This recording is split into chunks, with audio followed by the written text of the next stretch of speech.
Catty corner with the dirt. Okay, good evening, everybody. Welcome to the regular council meeting for Tuesday, December 13th, 2022. Teresa, if you'd like to begin the call to order, or the roll call, sorry. Mayor Don Barnard. Here. John Merriman. Here. Sharon Hendren. Here. Charlie Campbell. Here. Nicole Shook. Here. Bob Orsini. Here. Ryan Green. Here. Can we please stand for the invocation? Thank you, Lord, for bringing us to the end of another year. We do not take this for granted. Thank you so much for your goodness, mercies, for your unending and unfailing love. Thank you for the gift of another day. Thank you for this great city and the people that inhabit it. Thank you for those that work for the city and all that they do. Most importantly, thank you for the gift of your Son. Sometimes things happen that just don't make any sense to us, but we trust that even in the midst of our questions, you are still on the throne and all power belongs to you. You love us more than anyone can and more than we could even begin to imagine. Praying today for everyone, all of the city who has been discouraged, praying for those who are sick, who felt misheard, mistreated, or misunderstood, praying for everyone who might feel like giving up for any reason at all. We also pray for those who have lost loved ones this year. Please, God, please heal every broken heart, heal us inside and out, heal our hurts, and heal our pain. Help us remember that we can do all things through your Son who gives us strength. We know that the next year will bring change to our city, and that hard and difficult decisions will have to be made, installed to make those decisions. Be with our leaders and give them the wisdom that they will need. Be with our fire, police, and city workers during this year, and keep them safe. More importantly, please help us to see what we need you to do. In your heavenly name we pray. Amen. Amen. Please remain standing for the Pledge of Allegiance. I pledge allegiance To the flag of the United States of America and to the republic for which it stands, one nation, under God, indivisible, with liberty and justice for all.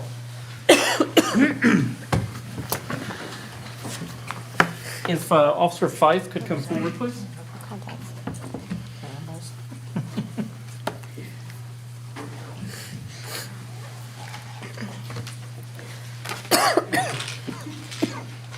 So this is the first proclamation I get to do, and I was hoping to do like a hear you, but I guess not. So this is the 2002 MAD Award of Excellence that you received. Whereas the Mothers Against Drunk Driving conducts annual awards of excellence to honor law enforcement officers who have distinguished themselves with a dedication and commitment to stop impaired driving.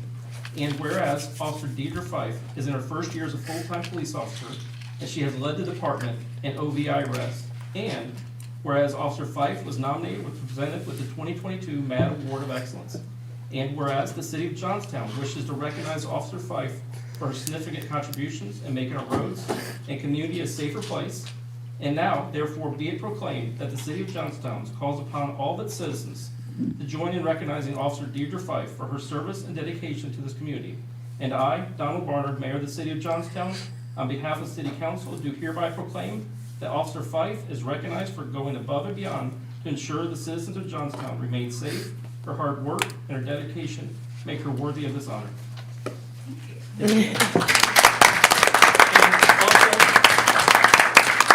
at this MAD luncheon that was, she was presented with this award. So we are very thankful for Officer Fife. She's in her first year here. And I think on Friday night, you got another DUI. So, Good night. I encourage all residents never to drink and drive because Officer Fife will get you. So, thank you. Absolutely. Thank you. Thank you.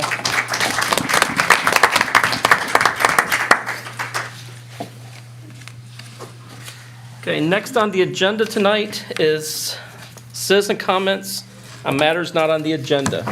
Do we have anyone that would like to get up and speak? Mr. Maine. It could be a item on the budget, but it's not, and that's why I'm asking it now. Okay. And that is the status of the US 62 East improvement, of which those funds expire this year. And there's nothing in the budget to continue with that proposal this year. So I'd like to hear what's going on there, please. Are you talking about the Sportsman's Club? Correct. Mr. Stanger, would you like to address that?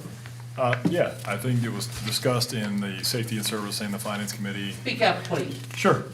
Usually pretty loud, but I'll really get after it now. So it was discussed in the Finance committee meeting as well as the safety and service when looking at funds for this coming year, and it was pretty evident that there would be a shortfall to be able to meet the commitment necessary for the bond package that was going to be put forth for that. They did look at a couple different options. They even had the engineer come back with another A and B rather than the initial one, which I believe was the roundabout. And both of those had a heavy financial burden as well. So, like I said, left that to the finance committee to make the decision on what they wanted to do and appropriate the money or not appropriate the money. And at this time, the committee and the council, from what I'm hearing, has recommended that they not proceed with that project. And correct me if I'm miscuing on any of this at any time. You're absolutely correct. Yes, sir. If I may add on to that, there was a commitment made by council several years ago. Excuse me. You were To tech? pointing at me, I thought, To tech? Is that what you're gonna talk about? The commitment made to tech? yes. We have been, An unknown company, an unnamed Yeah. company. we have been talking with them to come up with a solution. Just so you know, it is not a throw it to the wayside kind of conversation. And what we hear from them is they don't necessarily want the roundabout now. We're looking at different things that they actually do want. The roundabout doesn't really work for them now. So they're not unhappy with us getting rid of the roundabout. Okay, good, thank you. Louis, I can give you a little insight too as far as the conversation went. Until we know if or where a state route bypass would come in, it may not be the best allocation of funds because we don't know the traffic will be there to warrant it. So part of the discussion is that to do our best stewardship with the funds that we have available, and if we're going to put a major investment into a roadway, it has to have the traffic to warrant that investment. And without a complete understanding on if or when a bypass is going to come through and where, it was a tough decision to pull back on, but where we're at right now As long warrants. as that company's satisfied, because there was a commitment to do that. And that company's not coming now. All communications past have been reviewed and discussed further, and no one is in the dark that was a party to any previous commitments that have been in place. If they're happy, I'm happy. Yeah.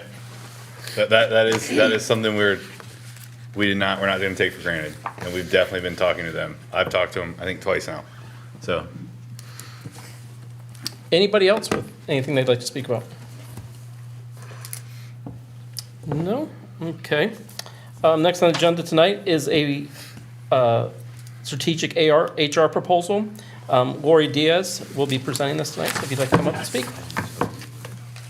Thank you for having me. I appreciate it. And I plan to walk through the proposal that was presented to you and answer any questions that you have available. So I am with Strategic HR. We are an outsourced HR firm. Our corporate office is in Cincinnati, Ohio, and we have other locations in Louisville, Dayton, and Columbus. We were acquired by Clark Schaefer Hackett, so you'll also see their name on our branding in May of last year. So that's been a great partnership. We've been able to grow and expand. We're up to 37 HR advisors now. And the beauty of that is we all back one another and we support one another. So what one of us doesn't know, someone else has touched on in some area. So we've got a great team and a great support system. I personally have worked in the field of HR for over 25 years. I was the HR director with the State Teachers Retirement System for a while. I had a daughter with a disability, so I left that, went into a consulting role. Most recently, I worked with the City of Delaware for 5 years in a part-time position as an HR generalist with them. So I am familiar with city government and how it runs and operates. Obviously, all cities are different, but I do have some knowledge there. You'll see in the proposal an introduction. Robin Throckmorton is our president and founder. She started the business in 1995, and it talks about just our team in general. We are very proud of our wheel there on the bottom of page 2, bottom left. It outlines strategic HR and all the services that we have available.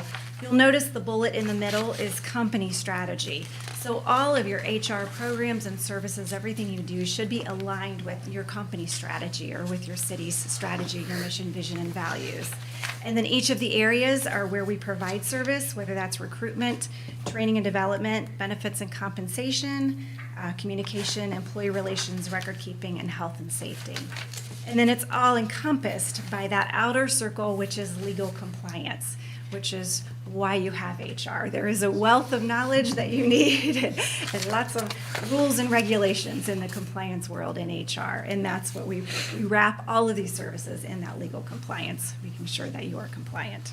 So you can see there on the right all of the different types of work that we perform in each of those areas. I won't go through all of that.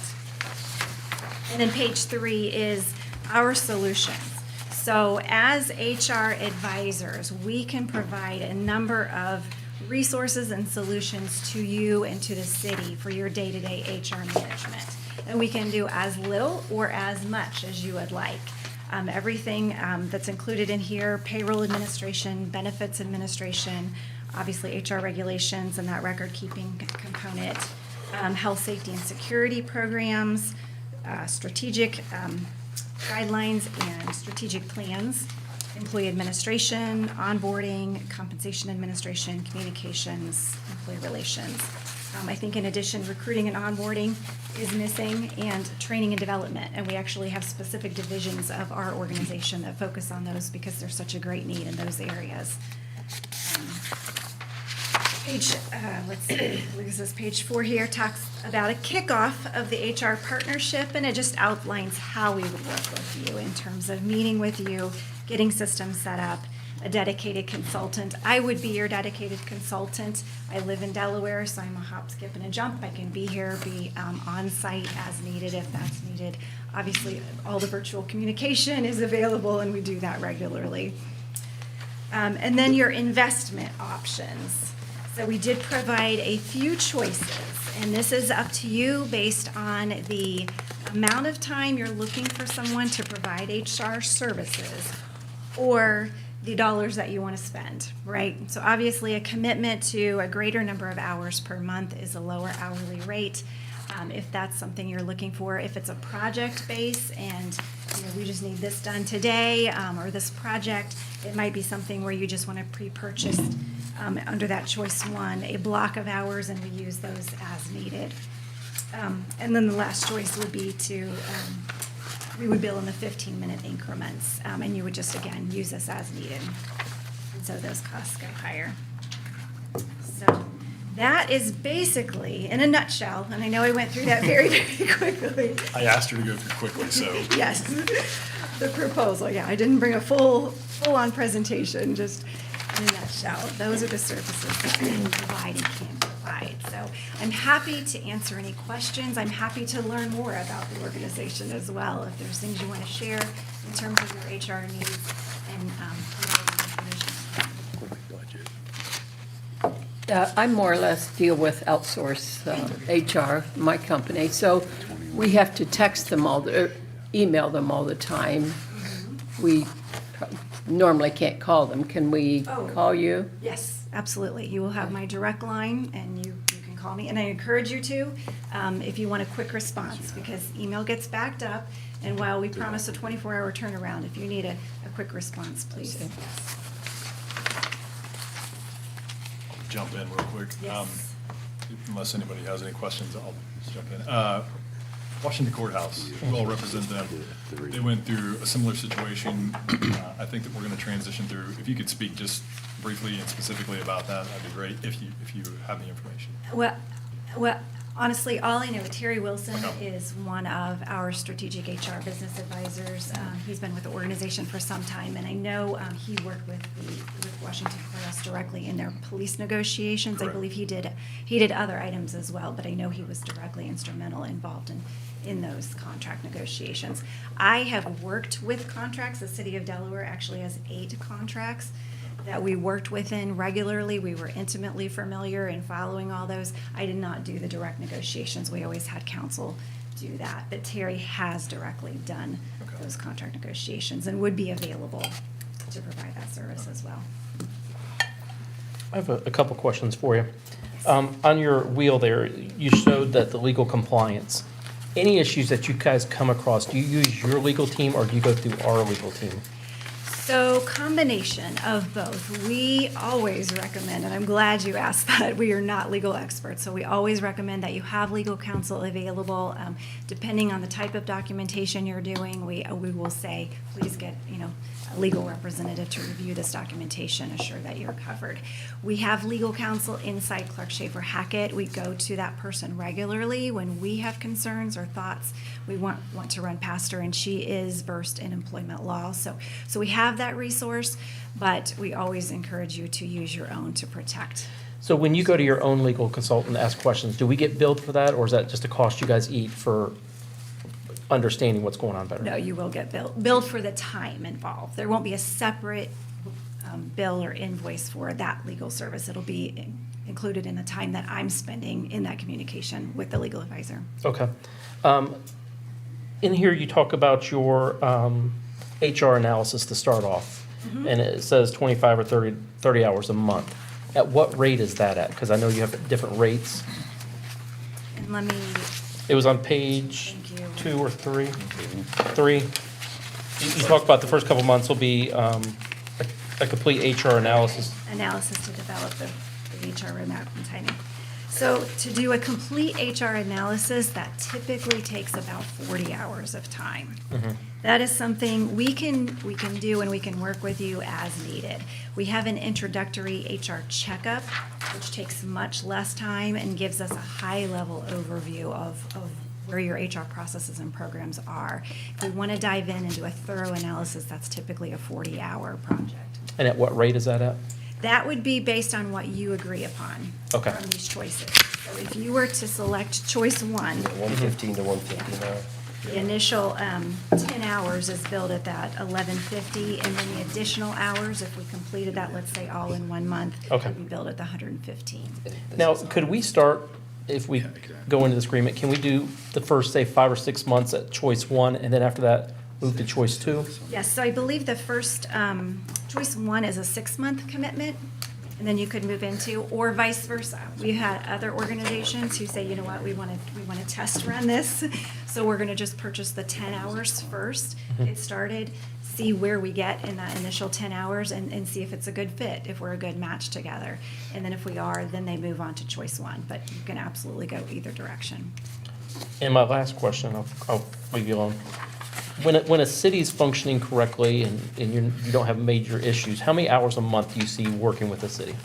Well, that would depend on what projects are involved and what level of detail you want HR involved, especially in outsourced HR.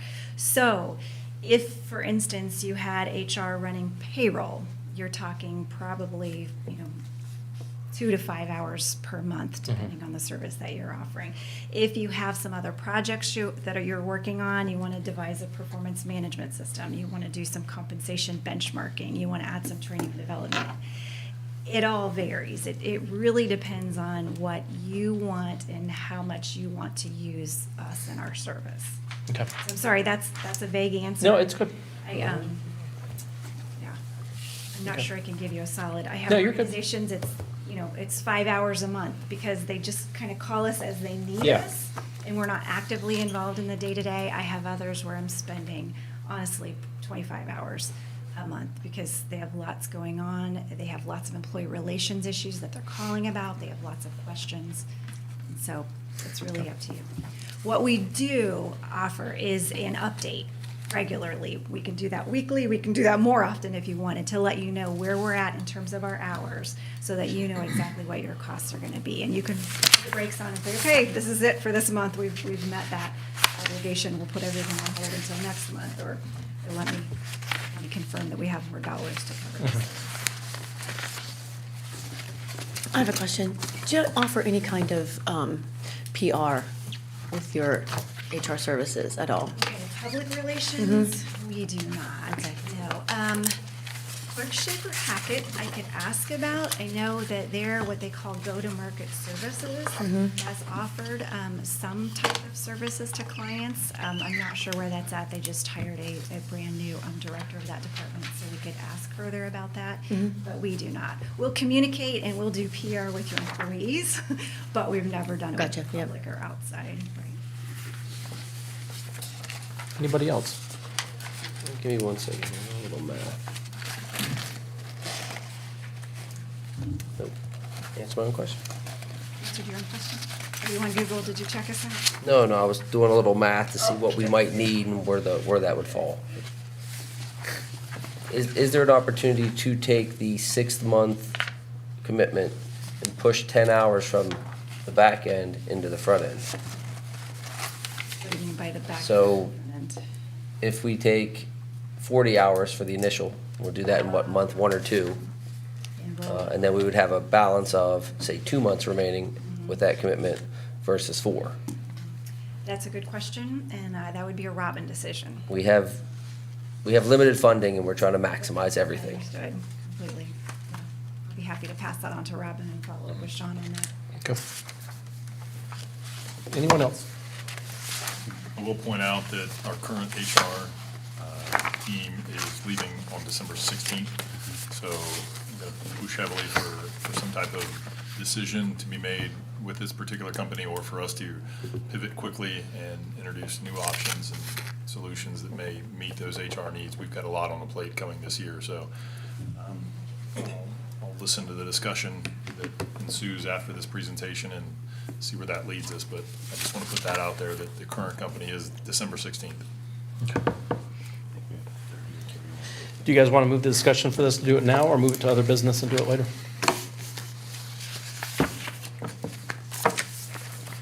Let's move it to the end, and that way we can, Absolutely. Do you want Lori to stick around for that? It might be a long. I don't, no, I don't think so. Oh, yeah, it wouldn't make you sit around for that. Thank you, ma'am. Thank you. Okay. Council committee reports. Planning and zoning met on 12/7. The next is 110. I believe, no, we did not have an update. Would you like to give us an update on last week's meeting? Yeah, so real basic meeting, kind of just met to go through, kind of our goals and some things we want to do for next year. We also talked about, a couple other issues. Pretty basic. Okay, We'll see some things coming up. good. Design Review Board met tonight. Sean, can you give us a recap on that? Sure. Chase Bank, just for location awareness, right next to the Huntington Bank in front of the new Kroger Shopping Center. The one lot that's not currently filled is where they're looking to go in at. So this, I think, was the third time that they presented. I believe they'll come back one more time from the direction that they received tonight. It's been somewhat of a painful process. I'm hoping that we can streamline this process in the future. And I would always encourage that the bar that we have continues to get raised. And I leaned pretty heavily on that board tonight, if some of you were in the audience, if you want something, ask for it. And don't be shy about it. And expect them to come through with it. That needs to be the new level of which I think our board is operating at. So we'll continue to try to give them the tools so that they can be ready for those conversations. And as always, keep that bar pacing a little bit higher the next time. So I think we'll be a product that's workable, not where we want to end up at, but it'll be okay. Any comments from anybody who was there tonight? Sean summed it up well. Okay. Safety and Service, their next meeting is January 3rd at 5 PM on council chambers. Finance doesn't get to meet again until January 17th, and I can't tell you how happy I am about that. We've seen a lot of each other in the last couple months. Park and Recs, their next meeting is January 16th. And then the Events Committee met on 12/8. Next is January 19th. Ms. Hendren, would you like to give an update on that? It was a short meeting because Ben had to be somewhere and so did I, but we're still working on 4th of July. We got a lot of plans. So, as I said, it was a pretty short meeting, but the 19th, I think we want to meet with downtown Johnstown and try to incorporate some of those ideas. So. Can I piggyback in that? Just to make you aware, I always like to make you aware whenever our legal services is being retained for something moving forward. I think that's going to be a policy, and I would like to see some policy set forth, but we don't have anything yet. But the Events Committee has asked our legal team, Yaz, for some background. They're looking to get some sponsorships this year, and they did a highlight reel for Yaz, and they just want to make sure we don't stub our toe legally in any way. So just so you're aware, there is an ask of our current legal department. Hopefully Yaz is kind, and depending on the contract which we move forward with, this may be a non-issue moving forward if it's on a retainer situation rather than an hourly. So I'll throw that out there. And as I may, Sean, just as part of that, I've not done any work. I acknowledge receipts, made sure to get authorization from the proper parties before diving into that, being that sort of a request that I hadn't seen. And I haven't responded because I'm going to push it towards the beginning of the year. Perfect. For financial purposes, selfishly. I'm sorry, Yaz. I'll sit tight. Okay. Enjoy the rest of your month. After There was today. also an event change. The date is now July 2nd. Hamburg stated that That's right. certain dates were going to be $10,000 or more. Wow. And they grandfathered us in at our current rate, and they allowed us to do it on Sunday, July 2nd. July 2nd? Yes. Okay. Okay. Thank you guys for the updates. The next is Director Reports, Chief of Police. I'm going to do my best. I'm starting to lose my voice. I do want to let council know that I think from me sending documents to Teresa and Teresa putting it on her system, it's messing up the flow of the documents. So you see my titles are a little bit different as far as the page flow. But as far as training for November, we did our normal CPT. Officer Fox completed 24 hours of pursuit termination techniques and also completed 8 hours in emergency vehicle operations. Social media on Facebook was a little over 22,000 people reached, almost 13,000 engagements, 78 new followers, and we're almost reaching 6,000 total followers. Fuel miles, we had 365 gallons for over 4,000 miles for the month. Our idling time is 304 hours, 540 hours of motion. Engine off, 842, each officer doing 35 miles per shift. Daily average driving time for a vehicle was 2 hours and 1 minute. And everybody was introduced to our newest officers, Officer Mark Lopez and Joshua Hoare last week. And today we donated our No Shave November and any other donations to our Johnstown Food Bank here on Pratt Street. I also provide statistics, and with this one, I've provided council with what we document every month as far as our vehicle accidents. Every month is categorized like that. We present like this, where I can just present the actual number, but my end of year report will have every single month where they were located at. Any other questions? Does anyone have questions for Chief Smart? We are moving right through tonight. Next on the agenda is table legislation. This is ordinance 17-2022. It's the ordinance adopting wage and salary structures for the city of Johnstown. It's been tabled since September 27th, 2022. We hope to look at this at the January meeting for finance and put some direction on this one. So it will, my recommendation is to keep it there until next month. So. Public hearings of legislation. The first on the table tonight is an ordinance to approve expenses and other expenditures of the city of Johnstown, Licking County, state of Ohio during the fiscal year beginning January 1st, 2023 and ending December 31st, 2023. We had a public reading of it last week. Second reading is tonight. Do we have any discussion on this tonight?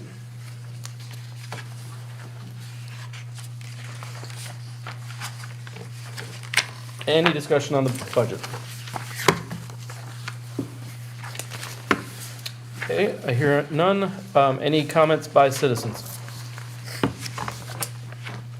I the only one? Yes, sir.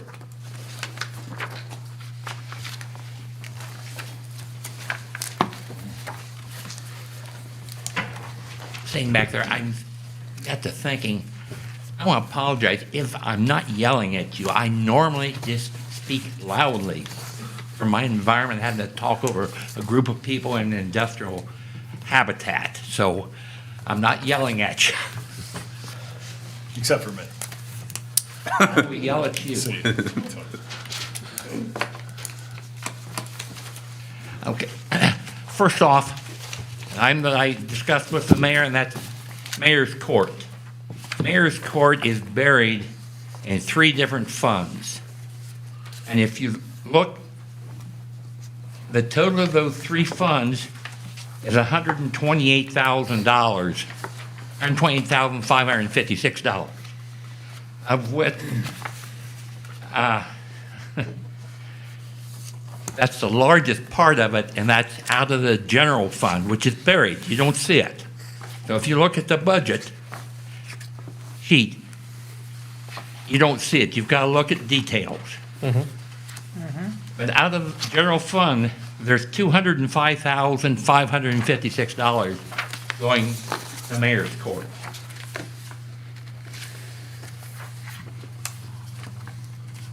Of the 128,000, there's 128,000 is personnel. For one part-time person in Mayor's Court, how do we have that payroll or that personnel cost? That is for one full-time person. That's for one full-time person and one part-time person. Our health insurance costs are in there. They are very, very expensive. That's, our personnel costs are very high. Sure are. Yes, and we are looking at making changes to that in 2023, trying to combat those costs. Our health insurance this year went up nearly 15%. If I go back and look at 2021, the payroll or the personnel cost was 0. And now it's $128,000. I can't answer you for 2021. I can answer you for 2022 and 2023. Okay, I mean, you've answered the question. Yes. Zoning has a part-time person, its payroll is $107,000. Yes. Would you like an answer on that one too? Pardon me? You'd like an answer on that one too, wouldn't you? Yes, I would. So that is part-time. It is also that we had budgeted initially a zoning person to come in, hiring another zoning person, looking at hiring one for the next year. Since then, we've decided not to do that, that we would do one, Probably a third party. a third-party Third-party. contract for that position. That would be like architectural review, not a Well- secondary inspector. It would Right. be, last meeting I brought up possibly outsourcing, much like what we're doing with the HR tonight. Outsourcing a planner position, that somebody that's in the office 8 hours a week that does those plan reviews rather than having a body here 40 hours a week. I don't have the budget. Well, In front that of did you. bring up a question, Yeah. that is that how does an outside person report really to the Planning and Zoning Commission, since they're kind of autonomous? They make their recommendations to the village manager. Just like, it'd be similar to what Bailey did. The village manager is not specified in the statute at all. That's why I question it. It appears in the charter and in the Ohio Revised Code, it appears that the planning and zoning is pretty much autonomous other than legislation. But anyway, we'll move And it's on. also, we looked at an architect part for like 15,000 a year. So we're trying, our costs are tight, and hiring someone full-time right now where you have to provide benefits, everything else is very expensive to the city. So, and we don't really need some of these people full-time, 40 hours a week. So if we can use bits and pieces of them, it works better for the city. Oh. Well, look, I just want to go back to what you were saying about operating autonomously. This entity wouldn't have any control of what happens. They would just allow for consistency in the absence of a full written architectural plan. Excuse me. Okay, I hear what you're saying. I don't necessarily agree with you, but I hear what you're saying. We've got to build bridges from where we are to where we want to get.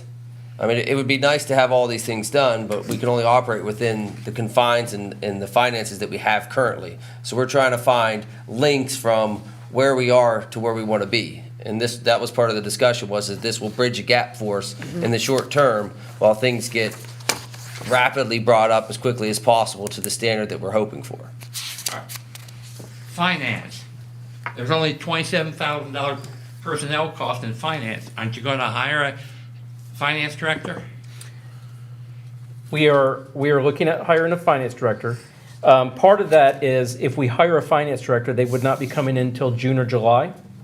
That finance director's pay is broken down into different buckets in here. Some of it goes water, some of it goes sewer, some of it goes general fund. So it's broken up different pieces. So that $27,000 isn't a representation of their full salary. But if we hire one this year, it would only be for half a year because we're using Integrity to do our accounting until at least June. It's contracted. The reason I'm bringing that up, and that is charter-wise, that finance director is responsible to file certain state reports quarterly. Who's going to do that? Integrity is. We have a great amount of confidence in that they are doing things correctly. Which is different than what the charter requires. Okay? It's another bridge, Louis. Pardon me? It's another bridge. Somebody's going to be burning bridges, I'm afraid. We're here to build bridges, That's Louis. a pure comment. Budget stabilization. That is actually the original Mary E. Babcock Fund. We received, my memory served, is around $1 million. Council said we were going to keep $500,000 in reserve. And we changed the name to budget stabilization. Last year, we didn't refund or didn't replace what we borrowed from it. Next year, you're not planning on. What are the plans to replace that fund up to $500,000? So initially this year, we had put $60,000 in it that we were going to replenish it. When we did a closer look at our budget, we had a great deal of cost to cut. To be able to make our general fund balance this year, we could not replenish that fund. That is a goal of ours. We want to get it up even higher than $500,000. But at this point in 2022, until we can get things squared around with the finances, we cannot replenish it to the level that we want to. And you're appropriating nothing for next year, Correct. okay? We're trying not to use it, but we can't fund it right now, so we're trying not to even think about using it. Right now, in the general fund, before you came on board back in 2000, council bonded like, what was the total value of the bonding out of the general fund? 500,000, no, 550,000 is the general fund, is that correct? No, it was not. Budget $1.5 million. Anyway, out of that bonding, $200,000 was to go to a plow truck. Louis, just to clarify, there's a big difference to me between 550,000 and 1.5 million. So that's going to really impact kind of how I think about. I just got to moving add forward. these numbers because I've got them separate. Just get me close. Are we closer to $500,000 or $1.5 million? There's a bond for the plow truck of $200,000, which is 5% for 30 years. Is that plow truck going to last you for 30 years? You said this was in year 2000? Yes. I do not have anything on. Ordinance 08-2020. I have nothing on our book showing a bond. I gave you a copy of the ordinance a couple of months ago. You got it? I got it pulled up. I think, correct me if I'm wrong, I think Louis talking about the 2020 bond, 3 streets, plow, I'm assuming that's the plow truck, and Salt Temple for the original amount of 1.3 million, 60,000. Okay, 2020 makes more sense. Yeah, is that the one you're referencing? I'm assuming. It was $200,000, So the truck was probably 200,000 Yes. of that. but it was a so- separate bond for 08-2020. So that's gotta be it. They probably wrapped the whole 2020 bond. Well, yes, and now there's also 09-2020, salt storage bond for another $350,000. So it looks like the Salt Temple, the Plow, and 3 streets, and then they're all wrapped up, and you get that collective And number. roadway improvement for $950,000. You're there. Yeah, you're there. 1.3, what is it? 360. 1.36? So I will say this, it is not the recommendation of the current finance committee that we purchased any vehicles, any assets like that under a bond or put on a loan, that it would be paid out of each department. Well, if we go on, we also did a bond for $50,000 for a police cruiser. And I want to just clarify, we say we, this board, this body right City. here That's did not. okay. Right. No, So, we're all in this together, but Yes. it's money out of my pocket as well as these. Exactly. But these individuals were not the deciding they factors were on these not. bonds that happened previously. And for any of the audiences at home, this board was not a deciding factor in any of these financial decisions. These were made 2 to 3 years ago. We weren't, but we're the people here now, and You're the ones we're the that ones that have to inherited deal with it now. You're So inheriting that. that's fine. We don't have to be the guys who Correct. made the decision, but it's still our job to take care of it. I just want to point that out. So But they that's were. why I'm bringing it up. There was multiple police vehicles that were bonded in 2019, 2020, 2021. That is not our policy going forward. And in 2020. In 2020 also, yes. So we are trying to make changes to those things so that it doesn't happen What anymore. I'm trying to get to in this, I'm not through yet. Okay?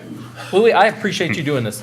I really do. In the water fund, you also bonded $5,800,000, They did. Yeah. I'll emphasize they. of which, according to the ordinance, $2,009,000 is to go for a water line to State Route 310.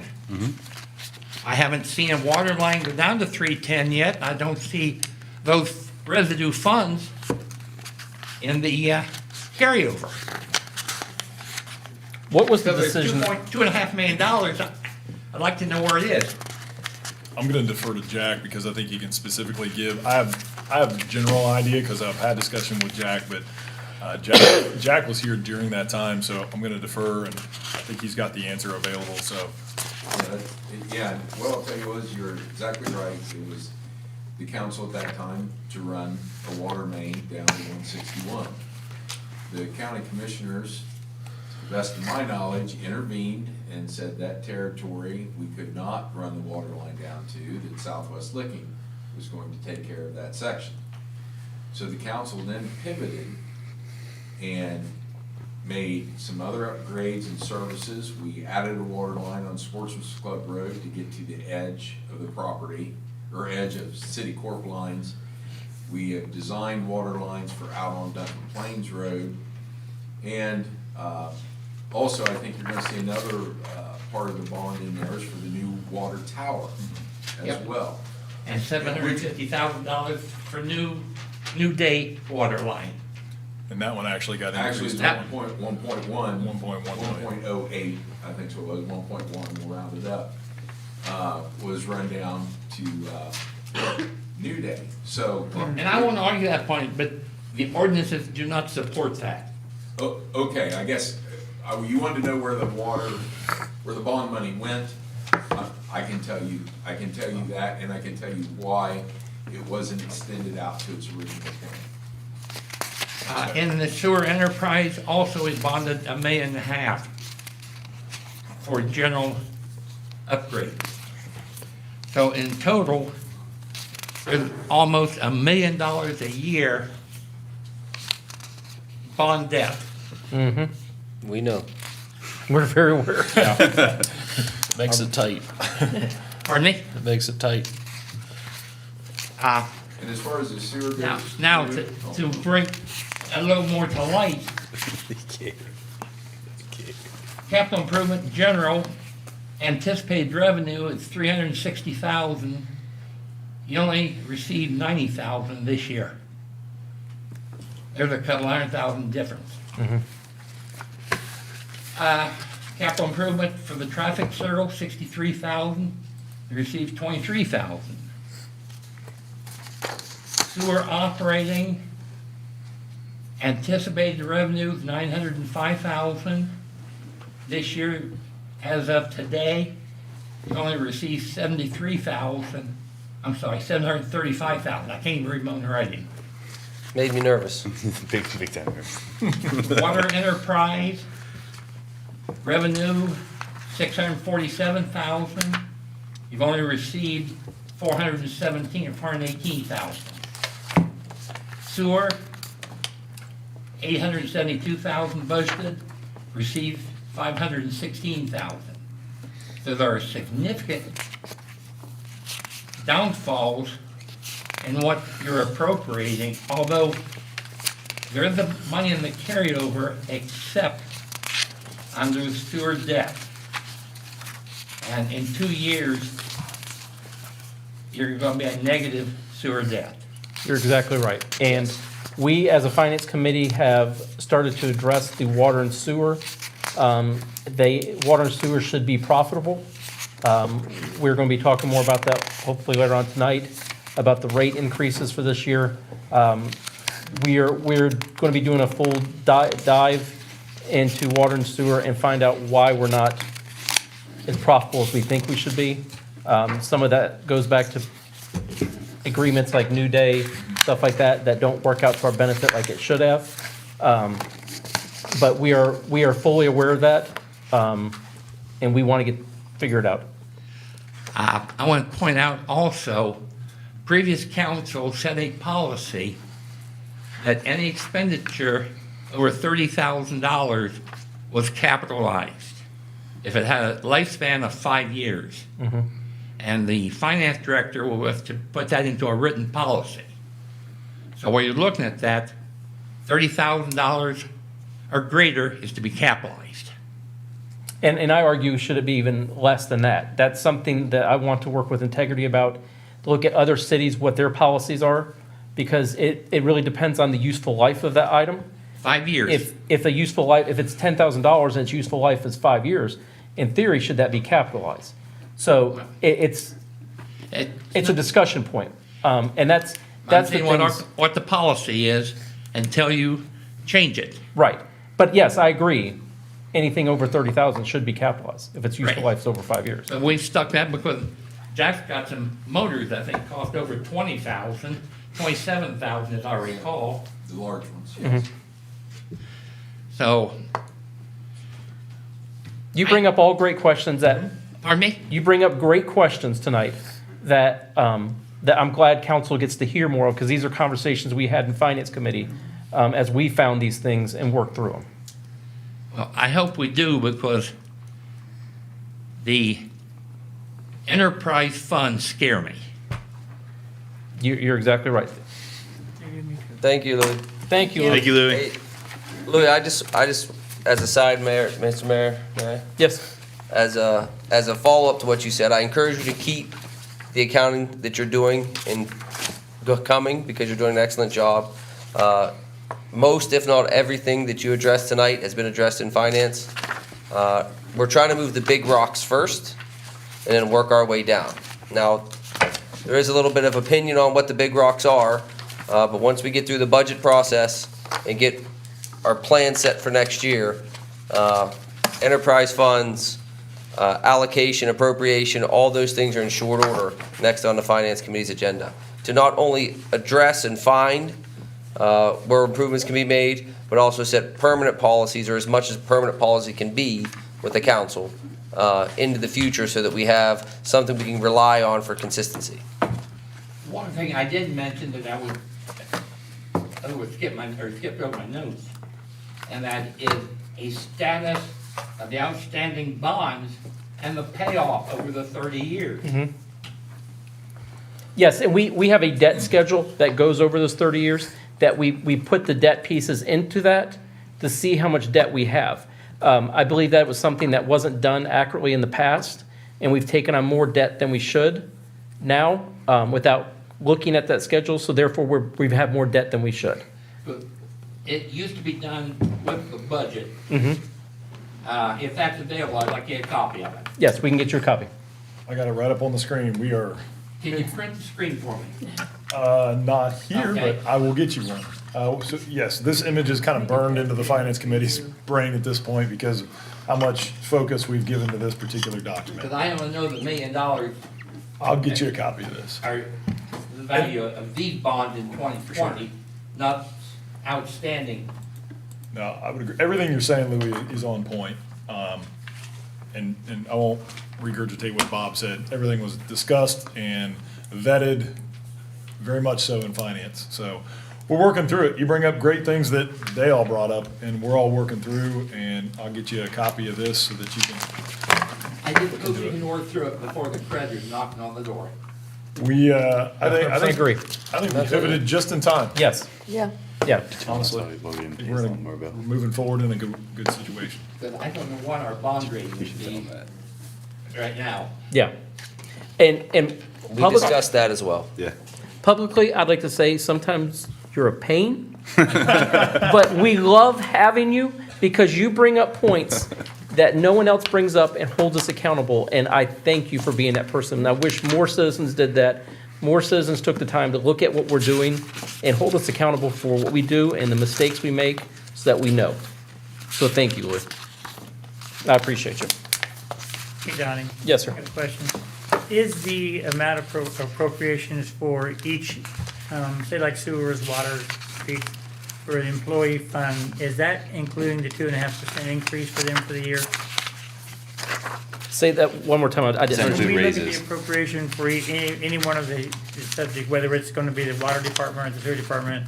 You mean the employee fund, the money we set aside for that one period? Is that money, is that include the 2.5% increase? No, it doesn't. It's always just been 5,000, 9,000, whatever the amount they So set then that forth. would be something that would be brought up later on in, as like the first of the year, you say, we'll give you 2.5% raise, and that would not be in, already included in what we have, correct? No, and I need to sit down and create a spreadsheet and look at how much we're putting away each year.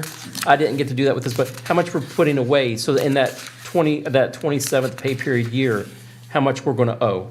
I think once I can do that and see where we're at, I don't know if the former finance director Is had that your that. question? I think his Yeah. question No, his was, question is, are the compensation Are they already budgeted included? include the? Yes. Yeah. Yes, They are yes. included. They do Yes, include. sorry. What he's Yeah, addressing that's is what I that wanted to there's know. a separate fund for personnel costs. Right. For that bonus pay period. Yeah. Because you can't mathematically do it out, so we put it in that fund and then pay out of that for that extra, that 5-week month. Right. And so we automatically put the 2.5%. Now, it'll be up to the department heads how much they give to their employees, but up to 2.5%. It's my goal that our revenues come in extremely high this year, that we exceed where we think we're going to come in with our receipts, and that we can look in June or July and say, hey, we're going to give you another % or something. Because it was my goal at the beginning, when I first joined council, to do a cost of living allowance increase along with a pay raise this year. Right. That got shot to everything. That we, Understandable, but that's what I was going to lead to in the end, is that we just don't forsake it. We come out and say, well, we gave them 2.5% in December or in January 1, call it what you want, and that we're going to disregard it for the remainder of the year.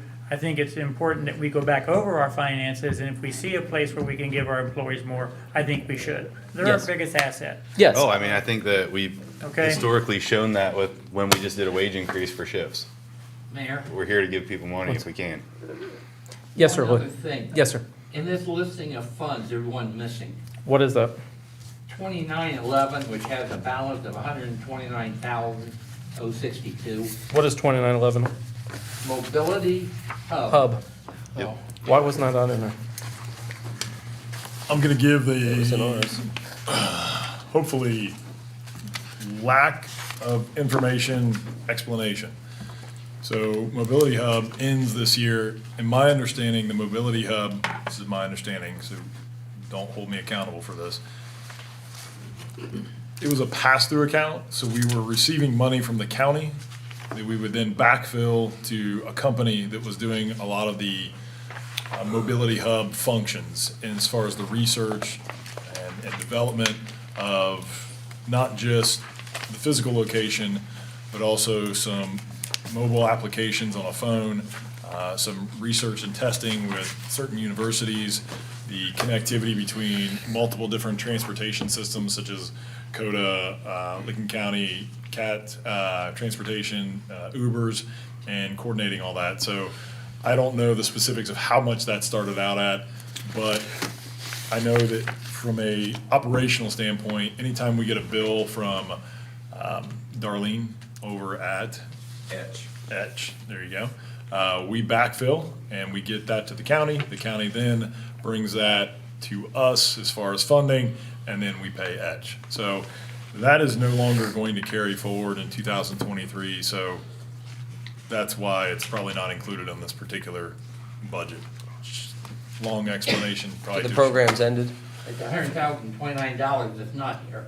Right, so what I'm aware of, the program has ended. I don't know where it all stands. I'm You could assuming, reach out to Etch and just give them notice of our, trying to get Etch to actually do a presentation to you all. Wanted to have it prior to the close of the year, just to give an update, what they do, what they don't do, to see if there's a re-engagement process that we want to go through. I don't know exactly how this grant worked specifically. I was not here whenever it got, brought up. So my involvement with it is just from the operations from about April on. So there was a talk of a mobility hub, but get her here. Hopefully she can give you a little bit more explanation. Matt Hill with LCATS, Lincoln County Area Transportation Study.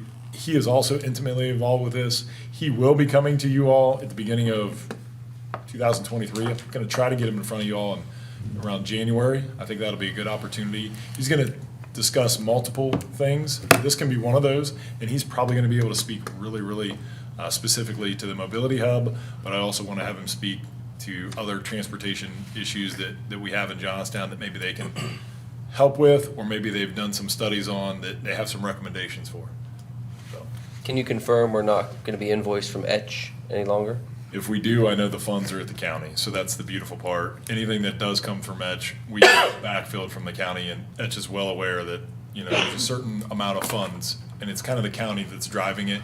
Think of it this way, we're the pass-through entity. They couldn't go through the county apparently, or they could, but they decided to go through Johnstown, so we're just the mechanism to accomplish what they wanted,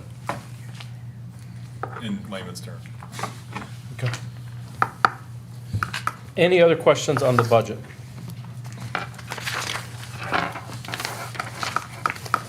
I would like to make a motion that we move to pass the ordinance to approve the expenses and other expenditures of the city of Johnstown, Licking County, state of Ohio during the fiscal year beginning January 1st, 2023 and ending December 31st, 2020. Not adding the funding. No. I'll second. Second. Charlie Campbell. Yes. Nicole Shep. Yes. Bob Orsini. Yes. John Merriman. Yes. Mayor Barnard. Yes. Ryan Green. Yes. Sharon Hendren. Yes. Thank you. Now, can we have a party that the budget's over for the year? More so than worried about the budget, 'cause that budget's tight. There's not a lot of room to play around with that. I'm more worried about enforcing that over the course The end of the year, next year. Yeah, Well, that's that's what up to I'm us. more worried about Yes. than anything.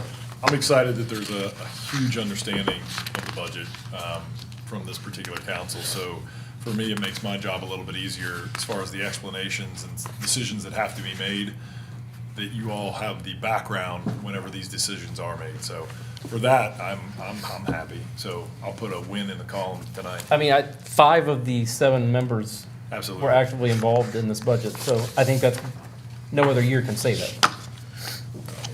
And I think as we go through this, as long as we're paying close attention and doing the budgeting the right way, we won't have to sift through it and decipher what was what and who was where and what was where so much, and take so much time to go through it next year.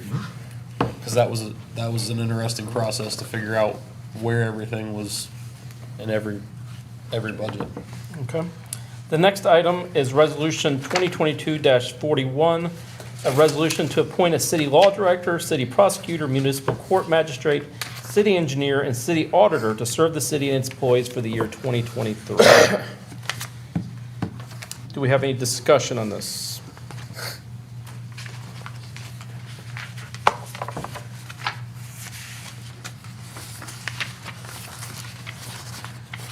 No discussion? Any discussion from the public?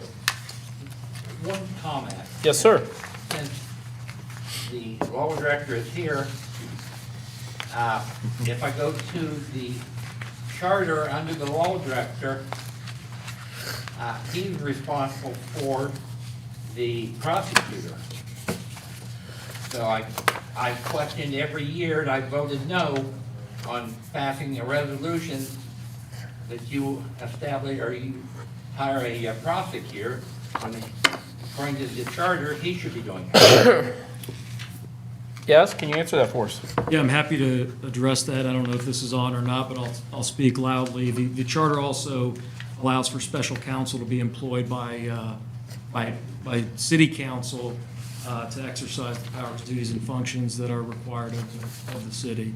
And so that actually happens on a number of different bases, not just with the prosecutor, so. Okay. Any other discussion on this? Could I get a motion?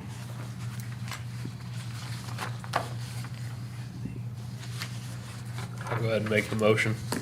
I'll second. Nicole Shook, Yes. Bob Orsini, Yes. John Merriman, Yes. Mayor Barnard, Yes. Brian Green, Yes. Sharon Hendren. Yes. Charlie Campbell. Yes. Okay. Another one down. The next is Resolution 2022-42, a resolution establishing the 2023 schedule of holidays for the city of Johnstown. Where's your fun one, Bob? You asked for a fun one. So do we have any discussion from council on this one? Day after Super Bowl. I was gonna say that. Can we make the day after Super Bowl? I'm good with it. A lot of people get sick that day, I don't know. Yeah, that's a first day of deer season, day after Super Bowl, things like The that. day after the Ohio State game? You're gonna need that. Yeah. Yeah. Okay, any discussion from the public? Yes, ma'am. Can I just ask a question? Why do you have to do that? And why isn't it a part of your standard HR? Yes, do you want to answer that? I didn't hear the question. Why do we have to set this as or a resolution to set the dates? Yeah, it's part of the kind of an organizational commitment of the city to both establish meeting dates, which I think will be happening here shortly, along with official, formal, recognized holidays. There are some that are universally recognized, but there are others that are flexible, and each community or each entity really can establish which of those holidays within a certain number that they want to observe. Doesn't make sense, but. Okay. So from an intent basis, it's to ensure that there's communication of any of the major meetings or days off when the village won't be operating or when we will have meetings for the public to interact. That's the intent behind the codification of what you consider basic information. Jack got the schedule his people because around that. Yes. But it is a resolution, so it's not a. I'm sorry, did I say codify? I'm sorry. Any other discussion on this? Okay, can I get a motion? So moved. Second? Bob Orsini, Yes. John Merriman, Yes. Mayor Barnard, Yes. Brian Green, Yes. Sharon Hendren, Yes. Charlie Campbell, Yes. Nicole Shook. Yes. Next is Resolution 2022-43, a resolution establishing the regular meeting dates and time for all regular city council meetings for the 2023 calendar year. Any discussion on council? I did have a question, Teresa. The May 3rd date, is that a primary, May 2nd? Yes. Okay. Ned? Yeah. Yeah, the asterisks are noted in the whereases. Because July 4th falls on a Tuesday, so we'd be having it the 5th. I Right. wasn't sure about the May. Unless you wanna come 4th of July. No. And then November 8th. Okay, any discussion from public? Okay, can I get a motion to accept this? I'll make the motion. Second. John Merriman, Yes. Mayor Barnard, Yes. Brian Green, Yes. Sharon Hendren. Yes. Charlie Campbell, Yes. Nicole Shook, Yes. Bobby Yes. Okay.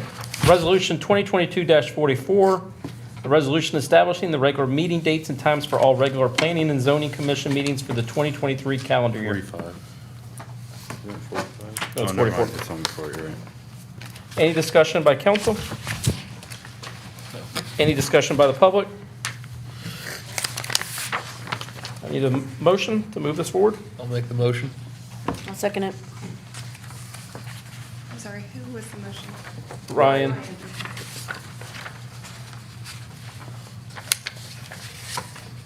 Mayor Barnard, Yes. Ryan Green, Yes. Karen Hendren. Yes. Charlie Campbell, Yes. Nicole Shook, Yes. Bob Orsini, Yes. John Merriman. Yes. And the last one is Resolution 2022-45, a resolution establishing submittal deadlines for Planning and Zoning Commission applications in the 2023 calendar year. Is there any change in this from the prior year?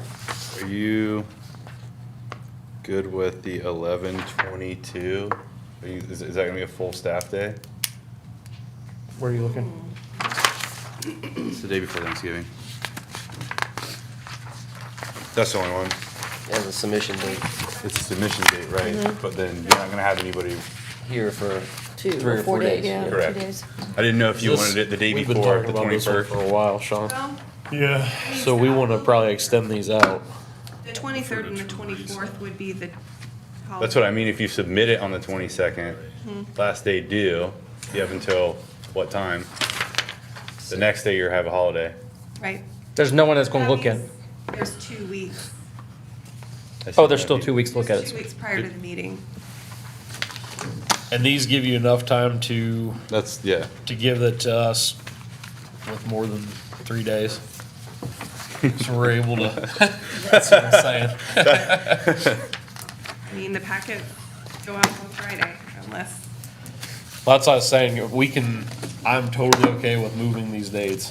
If we want to move these to give, That was the only one that I saw that like, yeah.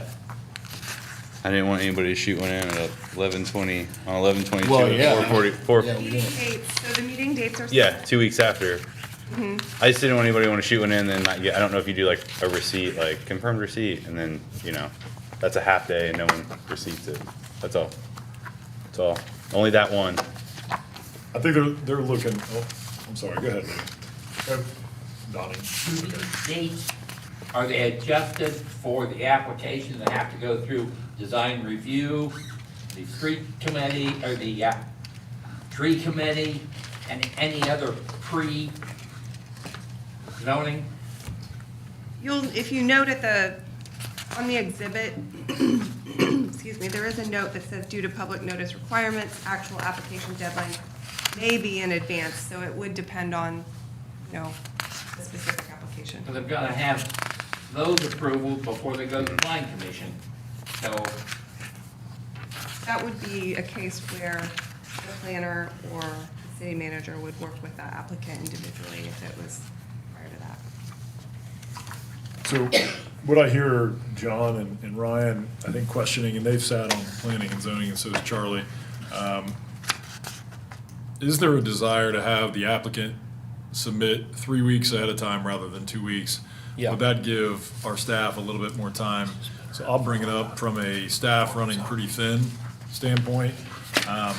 Finding windows where we can plug in a solid, 2 hours or 3 hours to dedicate to the application are a little challenging at this point, so I don't mind the idea of making the applicant submit 3 weeks prior rather than 2 weeks, because honestly, 2 weeks prior, we only get a week in-house to really look at it, and then we've got to have it to you all, and then you all start to make the decision. So really, we only have a week to process it before it finally goes to you. That's, for us, where we're running pretty thin. Let's move it to 3 weeks. Yeah, Hold on. I think- Yes.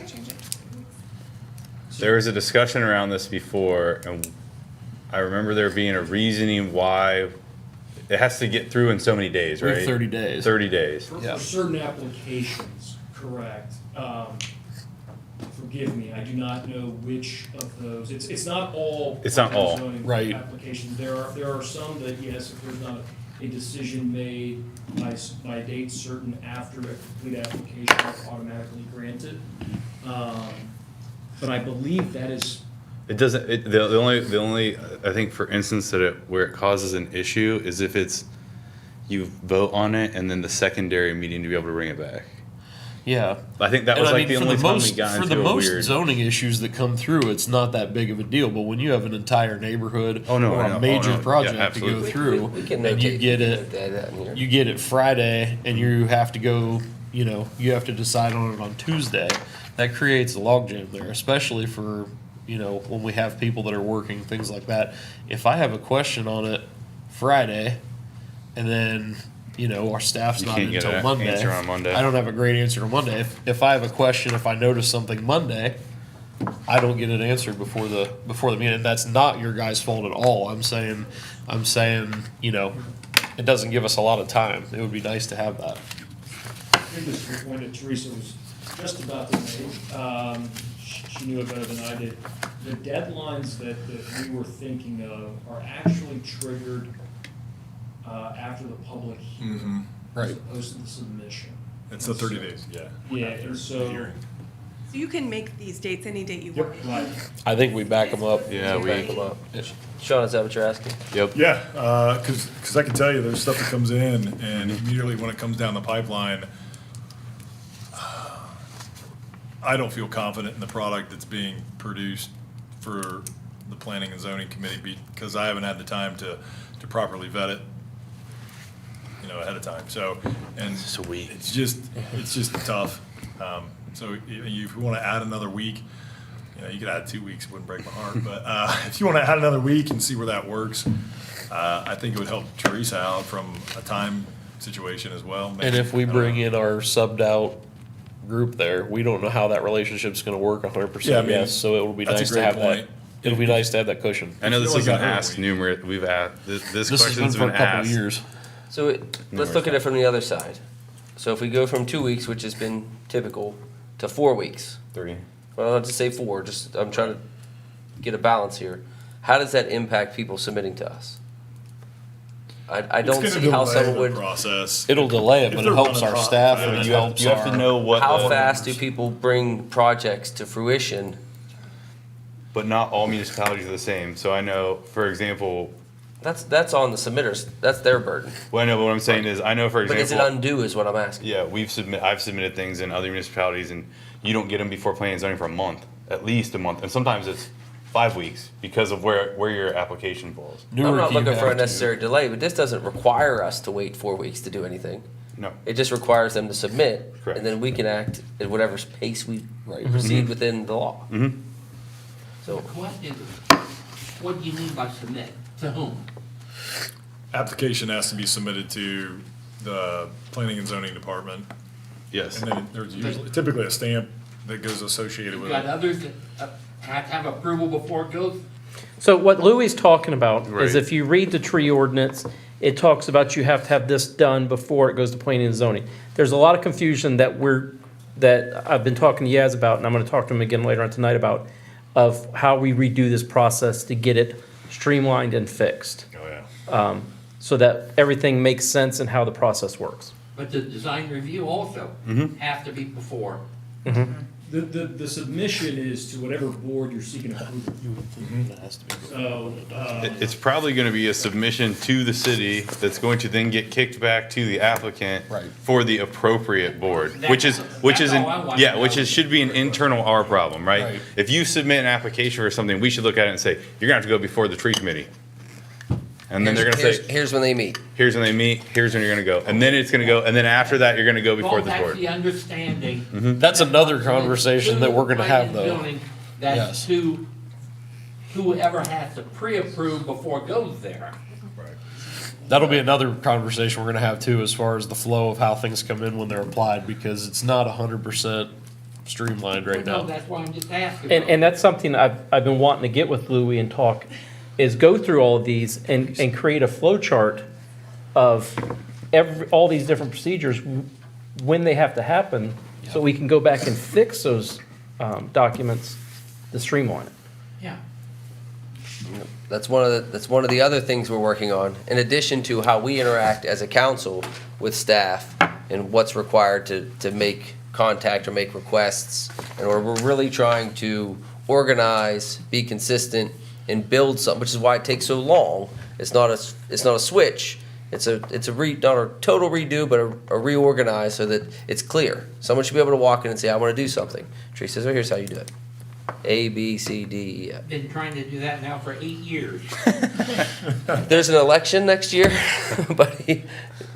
Come on back. Not me. I'd say everyone's working hard, I assure you. And you are appreciated to mirror what Donnie said. So I'll just, you see that date, I just need to know what that date represented. Can I just say something real quick? Yes, ma'am. So this was actually something that we came up with, Bailey and I, just a couple years ago. This never used to exist, this submission deadline. What was happening is applicants they'd see we had a zoning meeting on Tuesday, and they were trying to get things submitted to the city, the Wednesday before. So she came up with the 2 weeks. That at least gives, staff 2 weeks. Now, this is a separate conversation from when you guys get the packet. We can move that too if you want. There's, that's an internal decision. I'm in favor of both. Yeah. I want to help you guys out too, because the faster you get it done, the faster it gets to us. So I want to help both. I know in other cities, there are plenty of cities where you apply a month before the zoning meeting. And I don't think that's, I don't know that we need a month, but I'm just saying it's not out of the ordinary. There's plenty of places that do it. The engineers have to take a week or two. Right, there's a lot of people who have to see it before it gets to us, and that's what I said. That's why I'm The asking. more we help our staff and everybody that's before it gets to the board, the better it is. The faster it gets to us and the more complete of a project it is when it gets to us. So if you want to back these up a week now, and then we can talk later on about when it gets to zoning. So can we go ahead and make a motion for this resolution, given the fact that all dates will be moved back 1 week for the submission What's the deadline first date? one? One or two. The first one would be December That's- 27th, would be now December 20th. You want to do Which 1 week or you, 2 weeks? yeah, you can What's do. the, what, Currently 2 weeks. So you'd move it back one to make it a 3. You want to do Right. 1, which would give you 3 weeks, or 2 weeks, which would give you 4 weeks? I think 30 days to me seems much easier to so 4 remember. weeks? I can tell you it's much easier Hard to with- amend this, because you literally just push every column. Right. Okay, so the Hey, if one, everybody's good with it, I'm good with. You're done. Yeah, the only one you're not gonna be able to, That's fine with me. you won't be able to submit for the next one. That's all. So you could pass as amended with shifting every column up 1 for a visual. With no submission, no, you can't. Today would be the submission for the applicant for the meeting on the 10th. yes. So do I have a motion? Yes, I'll make that motion. Can you state the motion like Sean? Shift the column. As written with the necessary date shifts. And I'll Submission second. deadlines are gonna be 3 weeks then? 4. 4 weeks. Or, Four. 4, okay. And Sharon seconded it. Okay. Correct. yes, Brian Green, yes. Sharon Hendren. Yes. Charlie Campbell, Yes. Nicole Schiff, Yes. Bob Orsini, Yes. John Harriman. Yes. Mayor Barnard. Yes. Hey, all the fun ones are done now. This one's fun. Okay, the next one, introduction of legislation is ordinance 24-2022, an ordinance repealing section 331.44 of the Traffic Code, chapter 331 of the City of Johnstown Codified Ordinances. Who wants to explain this one? I can tell you. You're gonna get to turn on It got 62. chucked around in safety and service quite heavily We talked about this last last week. week So I don't too. want to So beat a dead horse. Basically, I think this is just a clarification of that we struck A and B. In accordance to striking A and B, then you're gonna strike C. So, and I don't think that Rusty had any accidents on your report in that area, right? Bigelow and Bigelow and Coshocton. Coshocton. You didn't ask me specifically. It was in, I say in your report, it wasn't in there. November. In November, none. Okay. So for the public, this is getting rid of the no left turn at McDonald's and then no left turn from McDonald's onto Coshocton Street, 62. Which the sign has been down for more than 4 weeks now. Yep. To turn left out, and we have the turn lane now. There's improvements, and it updates our ordinance to match the current street situation. We are gonna lose some money on tickets. Okay. Any discussion on council? I'll make the motion. Any discussion on the public? Oh, no, we don't have, it's just first reading. Yep, first reading. First reading. First reading. Okay, so we're good. Next one, introduction of legislation is ordinance 25-2022, and ordinance amending chapter 1155 of the City of Johnstown Codified Ordinances. Who would like to describe this one? So I'm gonna take it and team up with Sean. We looked at this one a while back. This is set for a while. Basically, we're just cleaning up the language, kind of updating it, adding some things in that exist now that didn't exist when we did this before. But it just kind of cleans the language up. You'll see also with GCC2, and you're gonna see several of these coming in over the next couple months where we just clean things up. Sean, I'll let you talk more about it. No, I'll be brief as well. This is an introduction, so if there is follow-up questions after the meeting, feel free to engage me or Ryan, and we'll try to answer any questions or make edits prior to the next council meeting. As Ryan mentioned, we're just trying to update, and you'll see some additions to setbacks and green space requirements. Specifically, I think you'll see. That's on 2. What's that? 2. You doing them both at the same time? You kind of. I'll discuss them both at the same time, and then you can introduce them separately, which I probably need to. Yes. From a procedural standpoint, so. So this is 1155. Yep. The only call out that I want to have in addition, or at least put out there, is whenever it went through the Planning and Zoning Commission, their recommendation, the last page 33 of 34, where it says 1157.04. Previously, it just referenced 1157. I'm sorry, maybe 56. This is 3. Grab the notes. Too many pieces of paper. 1155.04. So previously, it referenced that. I think GCC2 needs to have its own additional district development standards. They're two entirely different areas of Johnstown. One is more centrally located in the historical area. The other is on the outer skirts currently of our business district. So having different development standards, I feel, is necessary.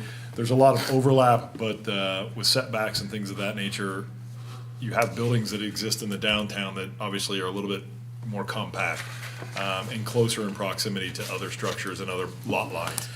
That, I don't think, is the same situation that you have, obviously, out on the hill, we'll call it, in your DCC2 district. So there are some differences. I actually put this together, and the Planning and Zoning Commission has not seen that. So I just want to point that out, that that part of it was not a recommendation from the Planning and Zoning. That has been added specifically to this body and has not went through the Planning and Zoning. I don't know that there's anything in there that's too adversarial that they're gonna push back on. And then another item on 6, page 34, area that exists in floodplain should not be usable for 25% green space. I would also like to add in that, and next week what you'll see is area located in the right-of-way shall not also be considered part of that 25% of green space requirement. A lot of times they'll use that right-of-way area as the green space, and it kind of already exists that way, but if that right-of-way ever would disappear, you've lost your green space. So I would like to add that. You'll see that addition made next week on the final reading, and I'll call it out now. That way it is introduced properly so that you can pass it accordingly. Yeah, 3 weeks. Good call, 3 weeks. Do we want to do any talking or move it? Do we have citizen comment on this at this point, or is it next week? 3 weeks. Next Or meeting. 3 weeks, next year. Next We can do meeting. it today. Louis? Never hurts. Louis The here other thing today. I want to say is, if what Sean is saying, it's got to be amended again. It's supposed to go back to the Right. planning commission before you vote on it. I'm not sure that that's a requirement. Initiate review and recommend legislation, rules, regulation, all matters of municipal planning, zone, use, so forth. Planning commission is supposed to approve or make a recommendation. I think, Yaz, I'm gonna let you fill in on this. I don't know that it's a specific requirement. It's usually practice, but I'll let you defer and I'll take whatever recommendation you want. I must have missed the first part of it, because I thought the planning and zoning commission has seen both of these, right? There was an addition. There was an There's been an addition addition to after it. we approved it. Or After they after we approved made it, a there's been an recommendation. addition. Okay. And so Louis saying that if that addition is done, then it technically needs to go back to planning and zoning. I'm probably arguing, and I'm not trying to argue, but I'm advocating that it doesn't need to go all the way back to planning and zoning, and that edit can be done directly from this body and doesn't have to go back to planning and zoning commission. This body makes the ultimate decision, whether or not it is required. I'll look at that here today. Is this being carried to a second reading? Yes. Okay. We'll clarify that to determine the best way to move forward with that. Okay. Mr. Mayor, may I? Yes. I got it. Not specific to this conversation or this discussion, but I think we have to be very careful as a council to wield the potential to sidestep a committee. I'm gonna say I will exercise extreme caution whenever it's possible to allow it to follow a certain channel, because this is seemingly not a big deal.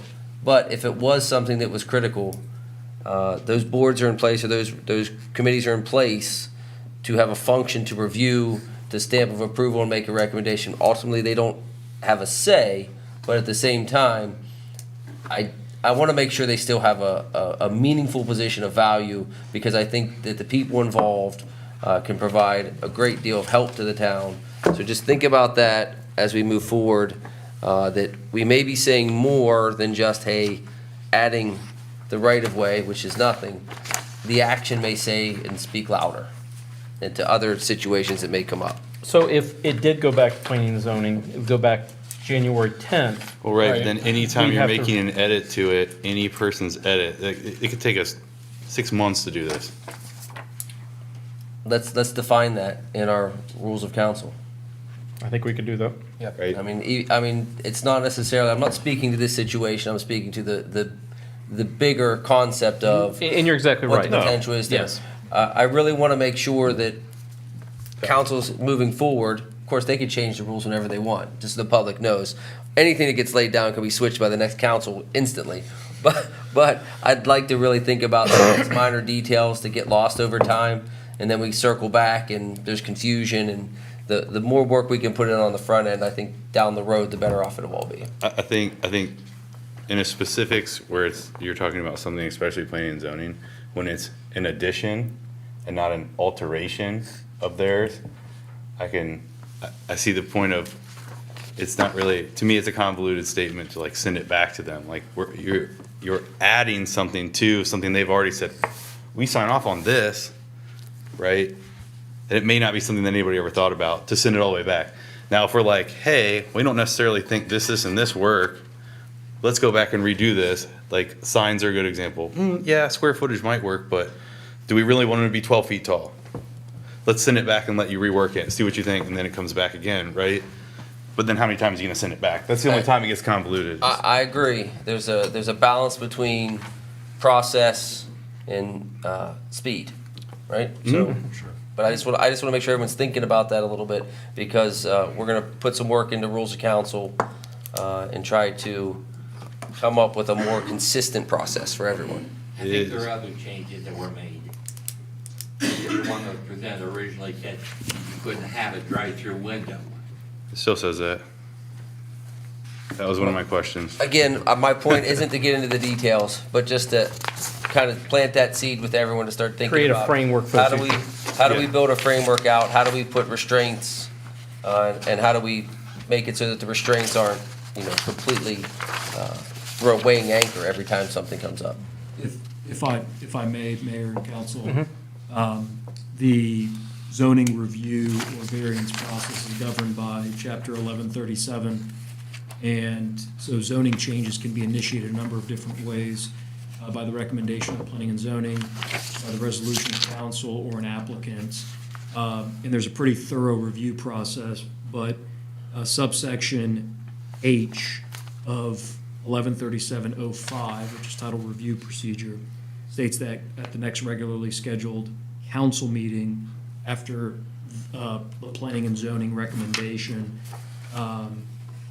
council shall either adopt or deny the recommendations of the commission or adopt some modifications thereof. So the authority to adopt modifications is there. The policy decision of when you exercise that is going to be a policy decision. And I note that modification is quite different than you all initiating a zoning change sort of on your own sua sponte and adopting it, So authority is there to adopt modifications. Policy-wise, how far you all take that authority is I think, a council decision. Okay, we'll work on that, Bob. Okay. Do we want to jam through this one real quick? Is this the first one or the second one? Let's go through the first one first. Okay, go ahead. Are all the conditional uses right? For GCC one? They're however you want me to put them. I thought that there was one here that might be missing. That we just had applicants for. Yeah. I just want to make sure it's in there because I know we're gonna get called out if it's not. Let me see here. GCC one, conditional use. Yeah, Page 28. you don't know exactly which one I'm talking about when you read them. Yeah. It's a good call out. You're talking about Transient business. Transient business. That's a good call. Did we ever amend it to say second story only? Well, we probably should at this When we write it in this way, can we make that? Well, Probably actually, should at this point. I think what happened here was I copied and pasted this. Yeah, I don't think it was ever in here. It was not in our online version, so whenever I That's the copied and multi-cam. pasted this and then we made the It's not the modifications, the ordinance that existed had not been added Added to to our it. online version yet, and honestly, I wasn't aware of it. We've had a lot of transient That's conversations how long ago we did this. after this has been done through planning and zoning, so that's a Will great you, call will out. you put that ordinance I will on their copy it agenda for next time? and paste it with that. Second story only. Yeah, to relook at that one, because I think that if you go back and, we've talked about this like 20 times, read that entire ordinance when we talked about it, it was only intended for second story in GCC one. Somehow ended up just as a blanket statement for GCC one. I think that we've had people interested in it, so it's time to make sure that we get the correction. And then Before we Louis move brought on. up the, you go ahead. I don't know what you're referencing, so I'm sure anyone watching this Yeah. is gonna have trouble following along, so if So- you provide some fill-in. 115503, a conditional use that is acceptable in GCC one district is transient. We wrote a resolution for transient, which would be You can have an Airbnb. Airbnb. Airbnbs. Transient stays. When it was written, we've talked about this just as when I was there when we talked about this. So we intended for it to be allowable in GCC one on the second story to mimic what it says right here, multifamily located on the second level or higher of a structure. It was supposed to mimic that exact wording. Yeah, it's some. Hotels and transient accommodations. Right, and it was supposed to mimic the same wordage, the verbiage here where it says located on the second level or higher of a structure, so in the downtown business where people have multifamily already, Second floor transient They could accommodation. change it to a short-term rental if it's on the second story of a building. Everybody- Bedrooms on the first floor. Never admitted to be on first floor, just as if multifamily isn't here, except for there's one place that's technically I'll do it, it's a grandfather clause, but if they sell it, they don't. So Got it. outside of that, I know that needs to go in here. I would like to see it go back to planning and zoning. I'm sure Brian wants to see it go back there too. To come back to us with that modification at some point, if they so choose. I can amend it to include this transient for your review next time. This should, but I think that No, we're talking about do something that totally ordinance separate for this 44 under conditional use. to dash say 2021, I think needs Second to go floor back. transient accommodations. So that the verbiage is right, is true to what it was supposed to have been. Or they can keep it the way they want if they want. It's their call to send it to us that way. To Louis' point, I think there are, let me find it. There may be, I'll be honest, I pulled No, I know. the most original copy that I thought I could grab, when I looked at the timeline. It's been a long, long time, so if I have missed. The part about The windows? the drive-through window, Where you at? I'll make whatever recommendations that was you in want. the original, that was proposed. Banks with drive-through, is that? what Banks you're with saying? drive-throughs and restaurants with drive-throughs, because we technically have one in GCC one. You have two banks. Two going in banks, That have drive-through windows. and we have one restaurant that has a drive-through window. If you want to call it a drive-through window. So you're saying, in the conditional use, you would like to see C struck or? It's, Give me a I specific. think it's there now, and there really isn't any place to build there now.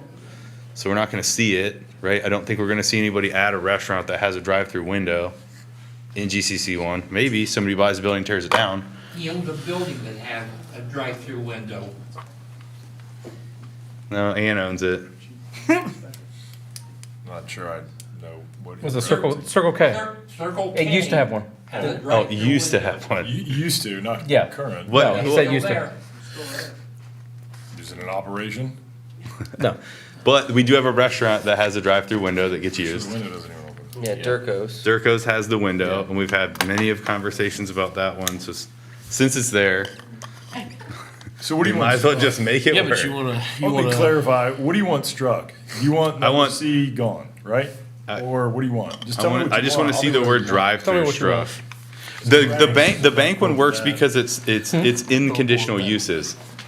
So we either need to add restaurants with drive-through into conditional uses, or just strike the word drive-through out. strike drive-through out because we don't want So more leave drive-throughs in banks, that area. take drive-through Yeah. facility. Right. Yeah, You can have your drive-through if you already have one. right. That's what I'm saying. But Yeah. yeah, what I'm no saying new is ones are being built. exactly, Right. exactly.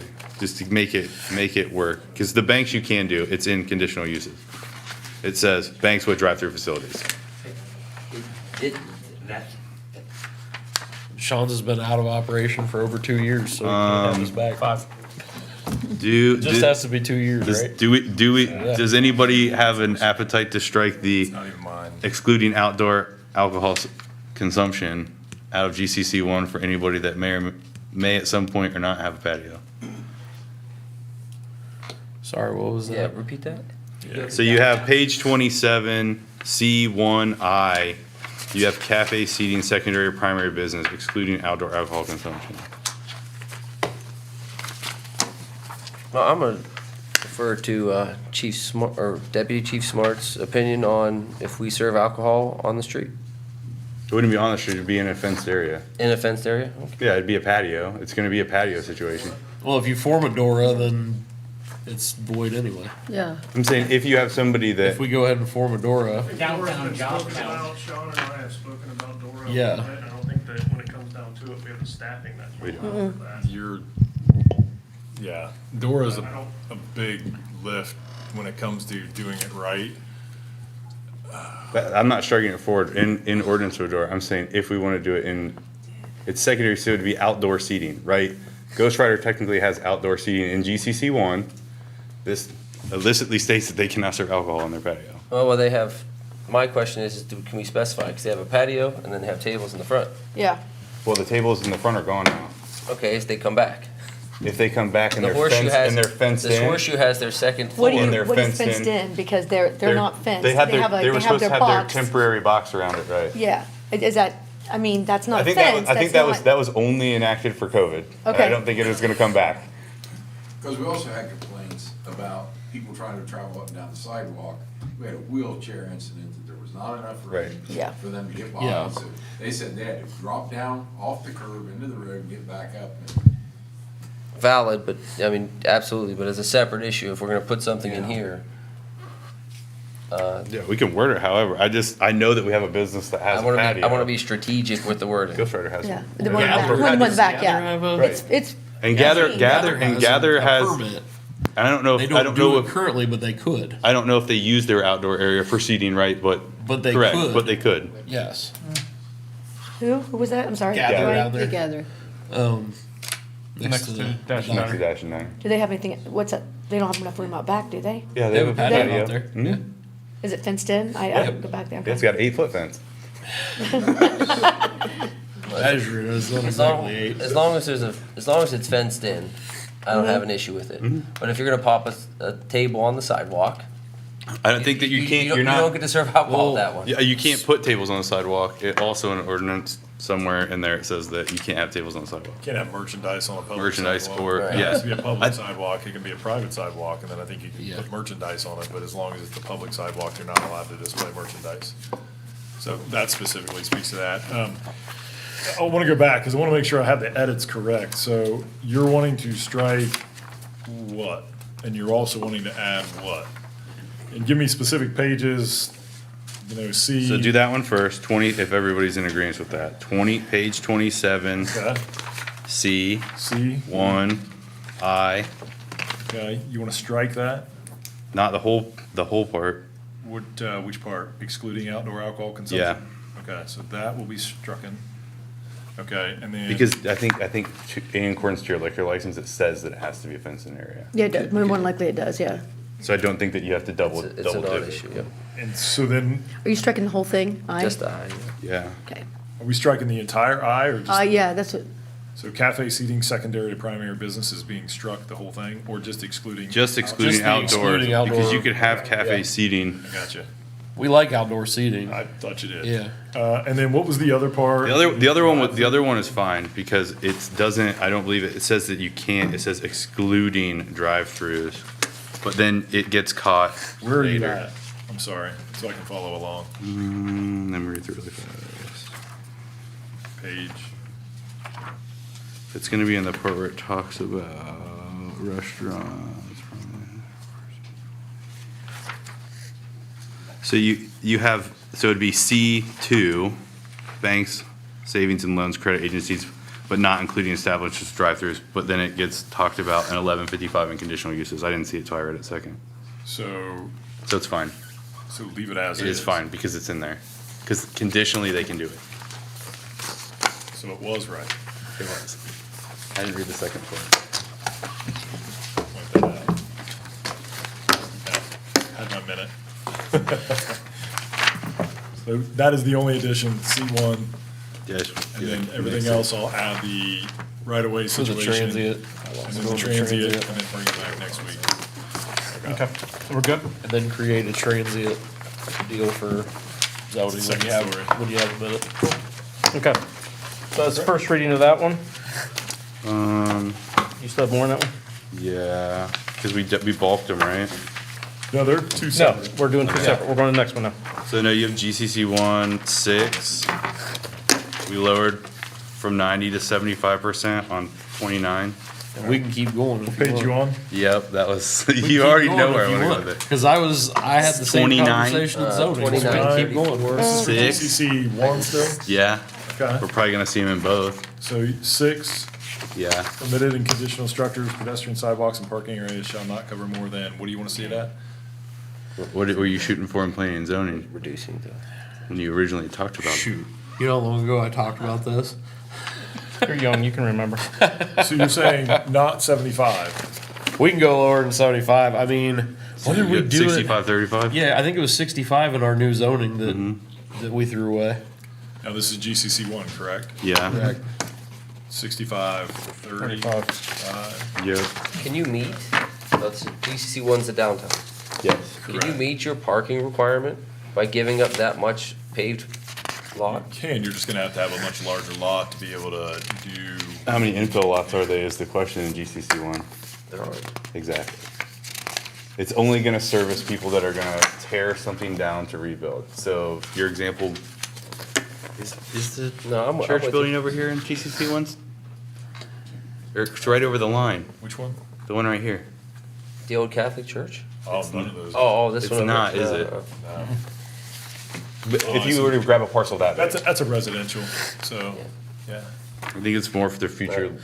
Having If all somebody wants to buy the, having corner all of the it, houses in GCC One. is what makes it interesting.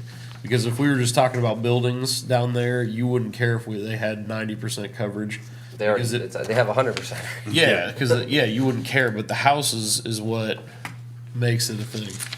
So I'll pull it back then, because you brought up a point that did concern me whenever you started the discussion, and you wanted to take it 65-35, but if you are referencing the downtown area, in that historic strip, if you're going to see more of that, you're not gonna be able to do a 65-30 green space You're situation. essentially shutting down development. No, development would be there, it would just require much. Well, you'd more have to buy time. multiple properties, I suppose. would Well, just- you'd have to buy a lot. You either have to shrink your building size, Right. make it fit, which your setbacks are gonna. There isn't any room to add on to downtown where you're gonna where we're gonna touch building to building anymore. So any of the lots that you're buying down there are going to be, most of them are larger size lots. There are a few that are small. Sure. A few that are small. Most, like I have a quarter. I'm in GCC one. Right. You could easily put a business in and parking in my lot Right. and be perfectly fine and meet all the requirements. No, I'm fine with it. Especially if you're that's where going, it gets You're weird. gonna get a especially little if bit you're, different look. especially if you're going up, Right. which is what Second the story. GCC one district tends to look like anyway. And that's what makes it Is that we're weird going about up. the GCC one that we have, because you have the downtown buildings, and then you have all the houses that come all the way out to Jersey. So you have two different types of building that you want to try to keep the same. So for the Bell store. That's what makes it weird. 10% So John, Yeah, they would have had to have done more. So John, They had to or no? you're They good with would've. 65-35 Yeah. then? Okay, great. Okay. Anything else in that ordinance? Okay. On two, Oh, we're getting there. But it was 400 feet. front setback, not less than 20. Building setback. Yeah, it says each lot shall not have a front setback of 20 feet. Parking areas shall be at least 15 feet from the street right of way. Okay, because it did say 400 feet. Yeah, because and they were trying to do parking in the rear was where GCC two went at some point, right? I think, yeah. Yeah. Okay, so we're moving to, that was the first reading of ordinance 25-20, or ordinance 25-2022. Okay. Introduction of legislation, ordinance 26-2022, and ordinance amending chapter 1157 of the City of Johnstown's codified ordinances. This is GC2.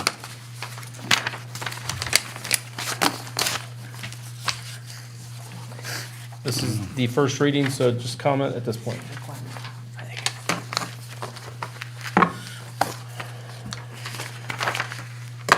Did you take on page 33, the A where it's struck? Did you strike it because they changed it? You're talking 33 lot requirement? Yeah, 33, 1157.03A, where it says multifamily dwelling structures up to 8 units per gross acre. Where are you at? yeah, Page so 33 where and you 34. struck it out, Very on top. 1157.03A. Okay. Yeah. So we need to, yeah, So multifamily dwelling structures up to 8 units per gross, so that is struck. I was just making sure that the 1151.04, that all that jives, since we're crossing. yeah, because we changed it to. That was AR1. Yeah, or yeah, well, doesn't hurt to change it here too. It's not there anymore, that's why I was just making sure that it all Yeah. fit I think if together. you strike it, obviously, in my opinion, it wouldn't matter if it complied or Yeah. not, because it doesn't exist. That works for me. But you have, yeah, as long as you're not creating a loophole for something to come in that you didn't intend, you're all right. Do we want to go to 6 on this one and change the mimic our pavable surfaces? Did you guys want to change, was that a conversation you had in planning and zoning? To drop it again? So number 6, Yeah, it's the same numbers. Talking about the green space Mm-hmm. requirement. Yeah. You're wanting to take it to a 65, 35? Yeah. Okay. Not a problem. And then, do we Conservation also, design. let's see, wait. So any area that exists in the floodplain, oh, okay. So you remember how I talked about trees when we were there with Chase? Kind of similar deal. That's something that we'll probably bring in when we look at those later. But the percentage of the treed lot, when you have a parking lot, that's what I was talking about there. Yeah, I think those are in the design. So the percentage of the canopy, so that's not actually in the design review, cause I looked to make, cause I was gonna say something, but we need to make it match that, but that's a different conversation we'll probably have as we go through it. That's something we can handle from the zoning side. Yes. Are you looking at that one? On 34 of 34, C, number 7, does that language sound right?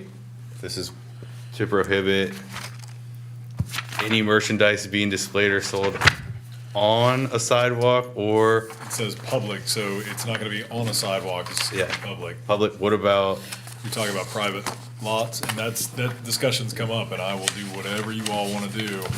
And you're gonna have to very specifically describe what merchandise constitutes. So I'll give you some, for instance, I'm not picking on any particular business, but if you go down through the Dollar General, the TSC. Right. Any of those various businesses that have display items on the sidewalk, that's not on the public sidewalk, so per our current ordinance, that is allowed.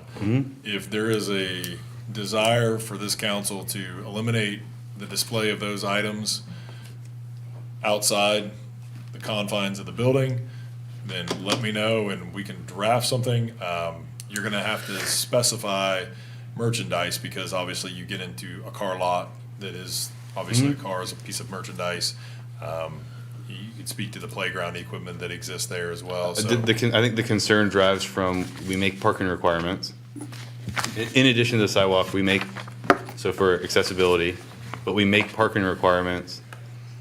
We try to caveat for a lot of green space here, so we let people get away with paving less surface, right, which is a benefit to them. And then, if we're gonna use that example, you pull into the TSC and they have 12 trailers parked in 12 spots.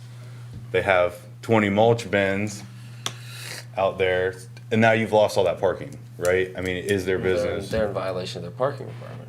Correct. So I just want to make sure that, I know that we've run into some of these things that are going to be code enforcement issues.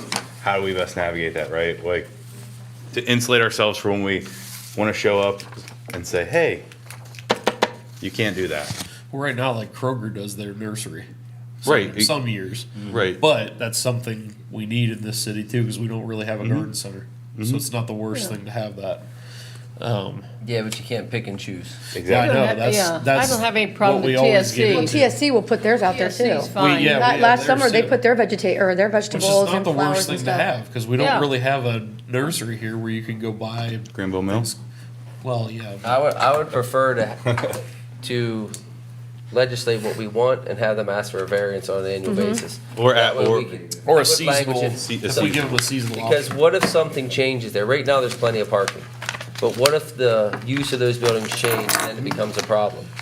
And then they say, well, it's just the way it is. And then we lose a potential business because they can't park their folks because we've allowed some things to.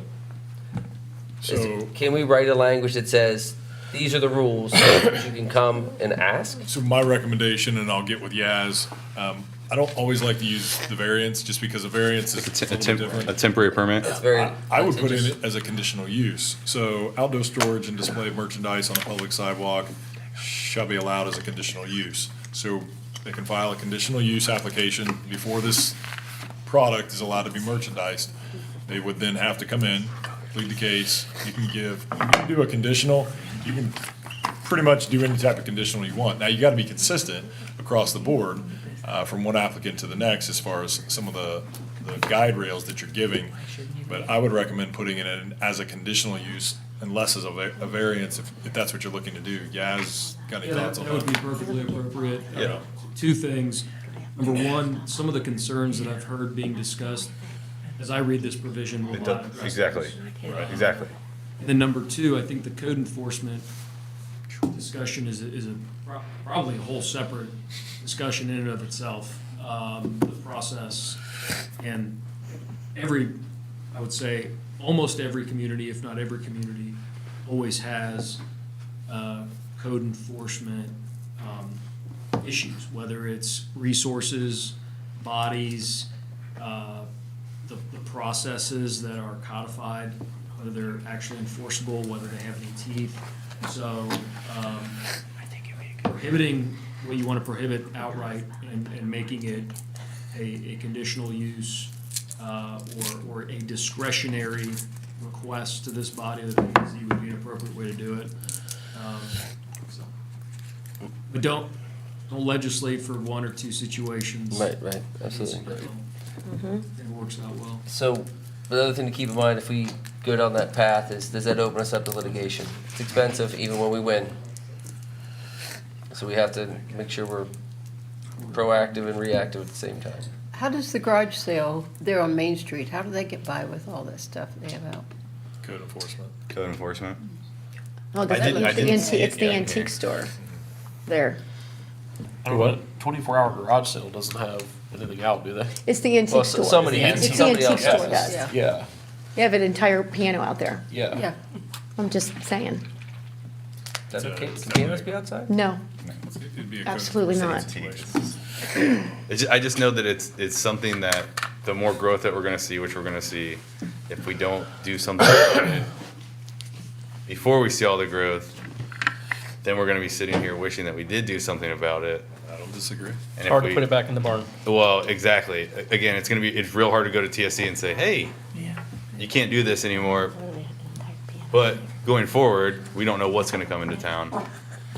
And I don't think that, if it was, to Bob's point, if you have the people at the BMV and you have people at the optometry place that are just like going out of control on a Saturday, and then the place next to it takes up half the parking lot with something, then No, I think it's run an into a item that problem. you definitely need to have some type of boundaries in place, because in some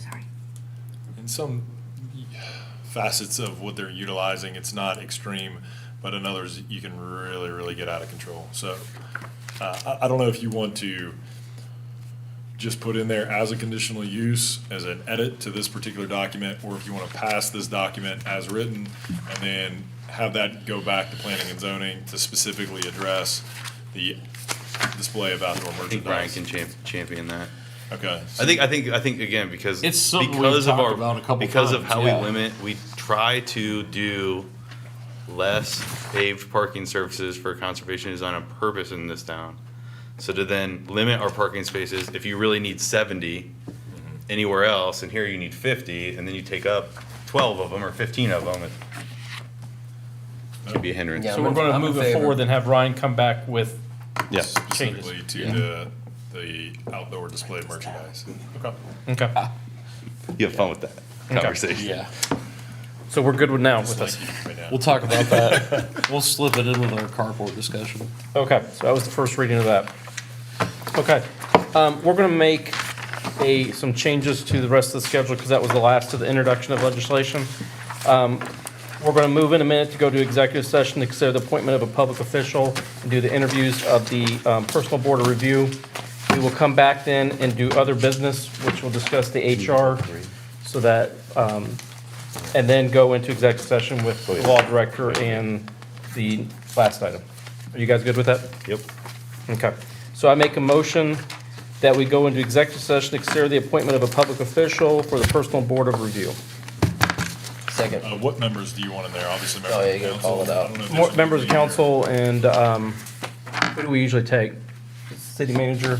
Do we take Teresa? No, you usually stay out here and then we, Yeah, here in okay. And if you want to shepherd them back and forth and come in and out. So I made the motion. Do I have a second? Bob seconded. I second. And we will be back. It shouldn't be that long. We got to vote. I need a roll.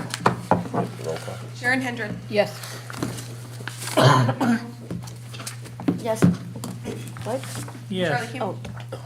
I thought, I was like, I couldn't hear. Nicole Shook. Yes. Bob Orsini. Yes. John Merriman. Yes. Charlie says yes. Yes. Yes. He's good. Yes. Definitely. Mayor Barnard. Yes. Brian Green. Yes. So let us get situated in there, and then we'll go in order. Donnie? Bring it back. Yes.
You're shining too bright. Okay, we are back in session from the executive session. We are not taking any action on anything that happened there. We will do one more interview, Teresa, in January, then make our decision. So that is that. We're going to move to other business real quick and discuss the HR proposal tonight and what is the thought on council on moving forward or whatever. Anyone have thoughts? Mr. Mayor? Yes. What's our current cost? What I'm trying to do is I'm trying to draw a parallel so I can kind of see, are we in the same realm? Or are we, I really don't know how to evaluate or give a valuation to an HR firm. So I'm trying to pull in as much information as I can. Try, you have the proposal, you have, Training Marbles, what their fee was? I think it was more. Yeah, I think it was too. Yeah. Training Marbles was? Yes. Yeah. It was much more. Well, you had the initial and then extra. Teresa, if you find it before I do, let me know. Well, really, I'm looking for an hourly or a proposal rate, not what we actually Well, spent, because that's gonna be based upon Well, usage. no, what they did is I think there was a $6,000 agreement where they did that a- Common an Drive? initial That should HR be- assessment and some I have a other stuff. I contract don't remember what else similarly. Is there an hour limit for that? And then after that, they had it the same. I think it was 10 hours a week, what they ended up. At a discounted rate? No. At a discounted hourly No. rate? No, it was like a ridiculous salary. Oh, okay. Because they're giving us a break. I can't find it. If that's only I have it. signed Okay. up to 6 months. That's what I thought it was. I want to say it was like So 160, this one- 175. So that's close. 140 or 100? 175 unless it changed after that. It changed when you got to so many. Well, we don't have to really spend a whole lot of time on it. It's equal to or, It's the equal to proposal or is equal less to or than. less than what we have. So Yes. my thought on it, when we, 100 an hour. 100, 200 an hour. 200 an hour. I knew it was more. So my thought on it was, we don't need a full-time HR. I think everyone here, I mean, depending on the issues we have, we may need it more some months than others. But we need someone who is gonna be able to come in and help us. And when we found out we were losing Training Marbles, I started looking at, can we hire someone to come in 1 or 2 days a month and help us? They'll be here when we hire people, go through the hiring procedures, go through it with the firing, anything like that. So Sean started looking in the procedures, or tried looking for companies that offer that. So that's how we found them. Okay. So to me, your price is always consideration, and then process. You know what they can provide. You know what services can they provide. Based on their numbers, I did some quick math here. So obviously, the least expensive hourly rate is going to be the 10-hour commitment. So that commits us to 6 months at a minimum. Let me just put that back in here, and I can give you some numbers. I think it was around 20.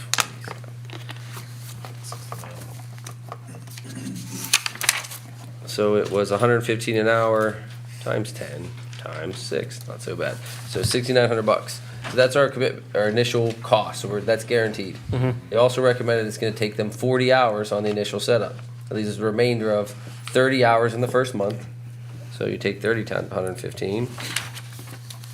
You 300. Yeah, I know. I was like, Got a little large. I did it wrong again. 115 times 30. Another $3,400. So it's $10,350 to contract this company for 6 months, assuming the additional 30 hours. If they'll work with us and allow us to pull, because I don't think we'll need 10 hours in month 6 or month 5. If we can pull those 10 hours forward and do that as part of the setup process, it becomes much more advantageous to us, or some version of that. I'm sure there's sliding scale based upon the more you commit to, the less it costs. But it also tells us that their cost per hour is $115. It's not it's profit after that, right? You can't build a business by discounting your rates when you can't cover your overhead. So we kind of have an idea on where they live. I would like to work with them on the price and get this stuff all nailed down. I really can't evaluate an HR company. I have no experience as far as looking in and tell you one's good or not. Whoever we choose is going to have to prove themselves out. Everyone says we have the capabilities. Everyone says we have the people to lean on. I mean, if you don't, I wouldn't come and present. So. The thing I like about them versus others, is it's more of a bigger brand. I think they have more expertise, and have more resources, that we can fall back on. And I think that's the key with anything we're doing right now, is the resources that the parties we use can fall back on and help us.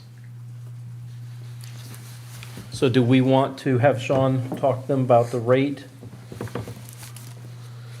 So you were asking, and I think I caught what you were saying to,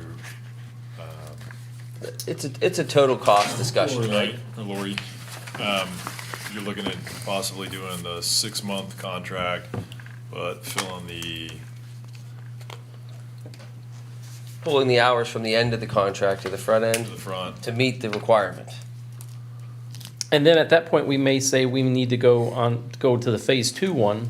Right. And do that one. Well, but also so that they understand that then those hours would be gone. So we would still pay them Right. in month 4 or 5 or 5 and 6 or whatever that is, without any available hours to us. At that point, we would pay the $115 per hour rate as needed. Because I want to bet on our works on the front end. We're gonna be heavy on the front end. That's what I want to Yeah, bet where our work exactly. goes. yeah. Do you know how many hours roughly that we're gonna need? I think we're in a little bit better position than we were when we brought training marbles in, but They had said for a full HR review, 40 hours. Right. Was what they were looking at. So if we have that assumption in place and you want to pull that into the contract, you're looking at a 3-month contract rather than a 6-month if you want to pull those 40 at the back into the front. do we have specific projects we know or any overhauls of current I think that's framework why that we they have? need to, I think that's why they need to do that review. Well, I know, but Yeah. do we have any that we know we're gonna need going? I want to clarify that I still want to offer the 6-month contract. For sure. We gotta have it. Because that way they know that if we need help, it's them. Yeah. For month 3, 4, and 5, or whatever that balance of the hours work at, that we're gonna commit to go with them for 6 months. We're just not gonna commit to do 10 hours, 10 hours, 10 hours, 10 hours. Right. We wanna front load this thing and then work with them as needed on the back end. Okay, so split the But you 20 want the hours over. $115 an hour, right? Yeah, That's oh what yeah, you it's want. That's what I'm $150. saying. So do the 40 hours first month. And that will leave us with a balance of 2 months, so essentially it is a 3-month time on our end contract, but we'll give them the remaining 3 months at the pay-go rate. We may only use them 5 hours each of those last 3 Right, months. so spread the remaining 2 months over a 4-month period. Yeah. Or as needed, right, yeah. The math essentially is all the same. We're just not upfront paying them for the 40. Right. Yeah, we're gonna bet on the back end, instead of having excess hours on the back end, we're gonna wanna use those in the front end and say on the back end, maybe we need 5 hours, or Right. maybe we need 20, I don't know. Yeah, because the front is helping us get our framework set up, streamlining our processes, that sort of thing. And then on the back end, I mean, over 6 months Yep. to a year, eventually an employee will have an issue that we'll have to look And at. we'll need to continue this relationship into the future as well. So, I mean, if they perform and Right. work with us on how we manage the costs, I mean, it's a Could be a long pretty The big plus. question I always ask, have we shopped anybody else on this, or do we have groups that we're comparing this to other than Training Marbles? No, I haven't shopped anybody else. I know The there was, problem is trying to find these. I was looking for people who may have just retired in HR and want to do this as a second job to come in and help us. But trying to find people for this is very difficult. Right. I know we don't technically have to, but it is always nice if you have competitors to take a look at.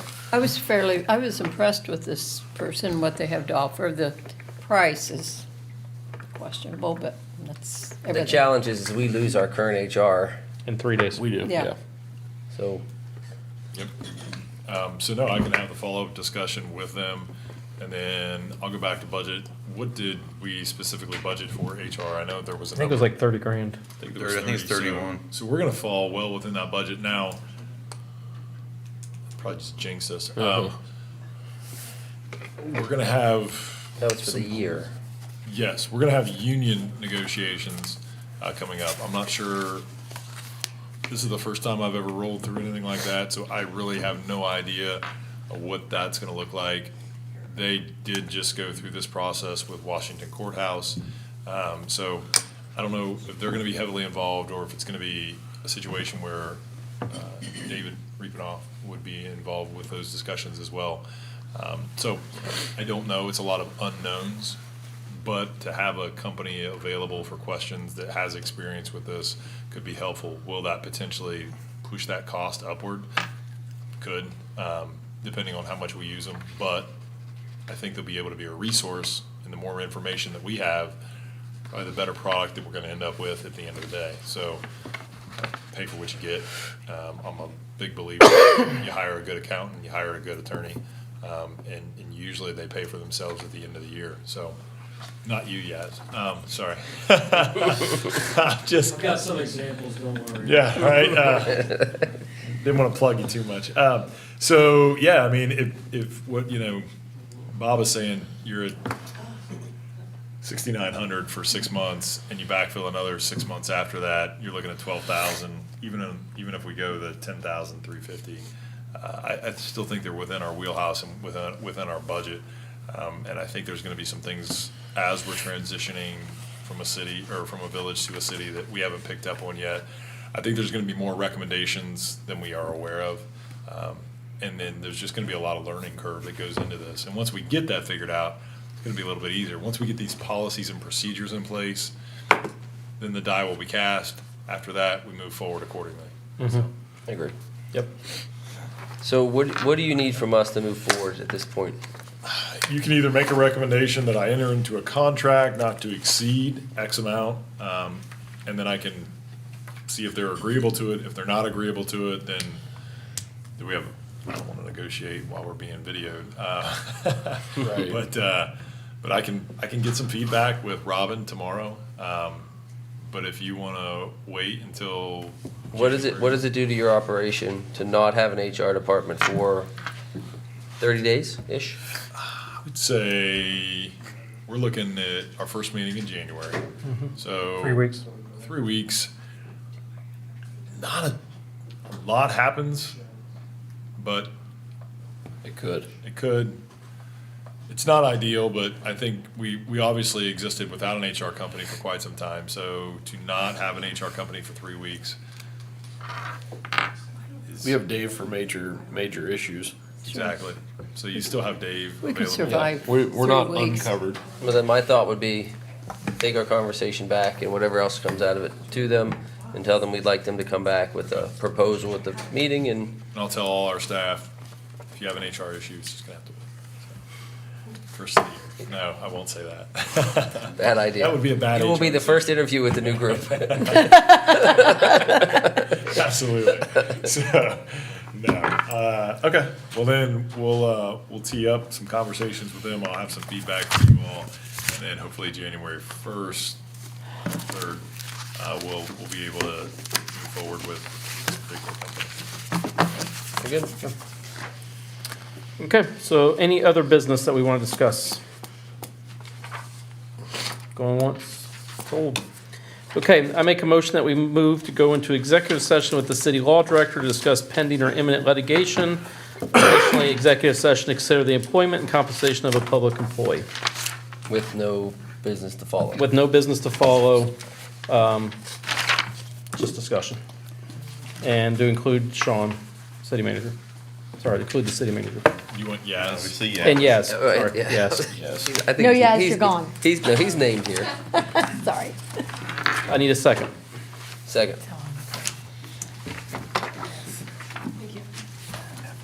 Let me go potty, sorry. Charlie Campbell, Yes. Nicole Shook, Yes. Bob Orsini, Yes. John Merriman. Yes. Mayor Barnard. Yes. Ryan Green. Yes. Yes. I think you should make Teresa's There'll be a name. transition here, so we'll. Yeah. What? Was not a robot vote. Yes. We're getting tired, Lord. I've done a lot of Put your yeses notes away. recently. Executive session.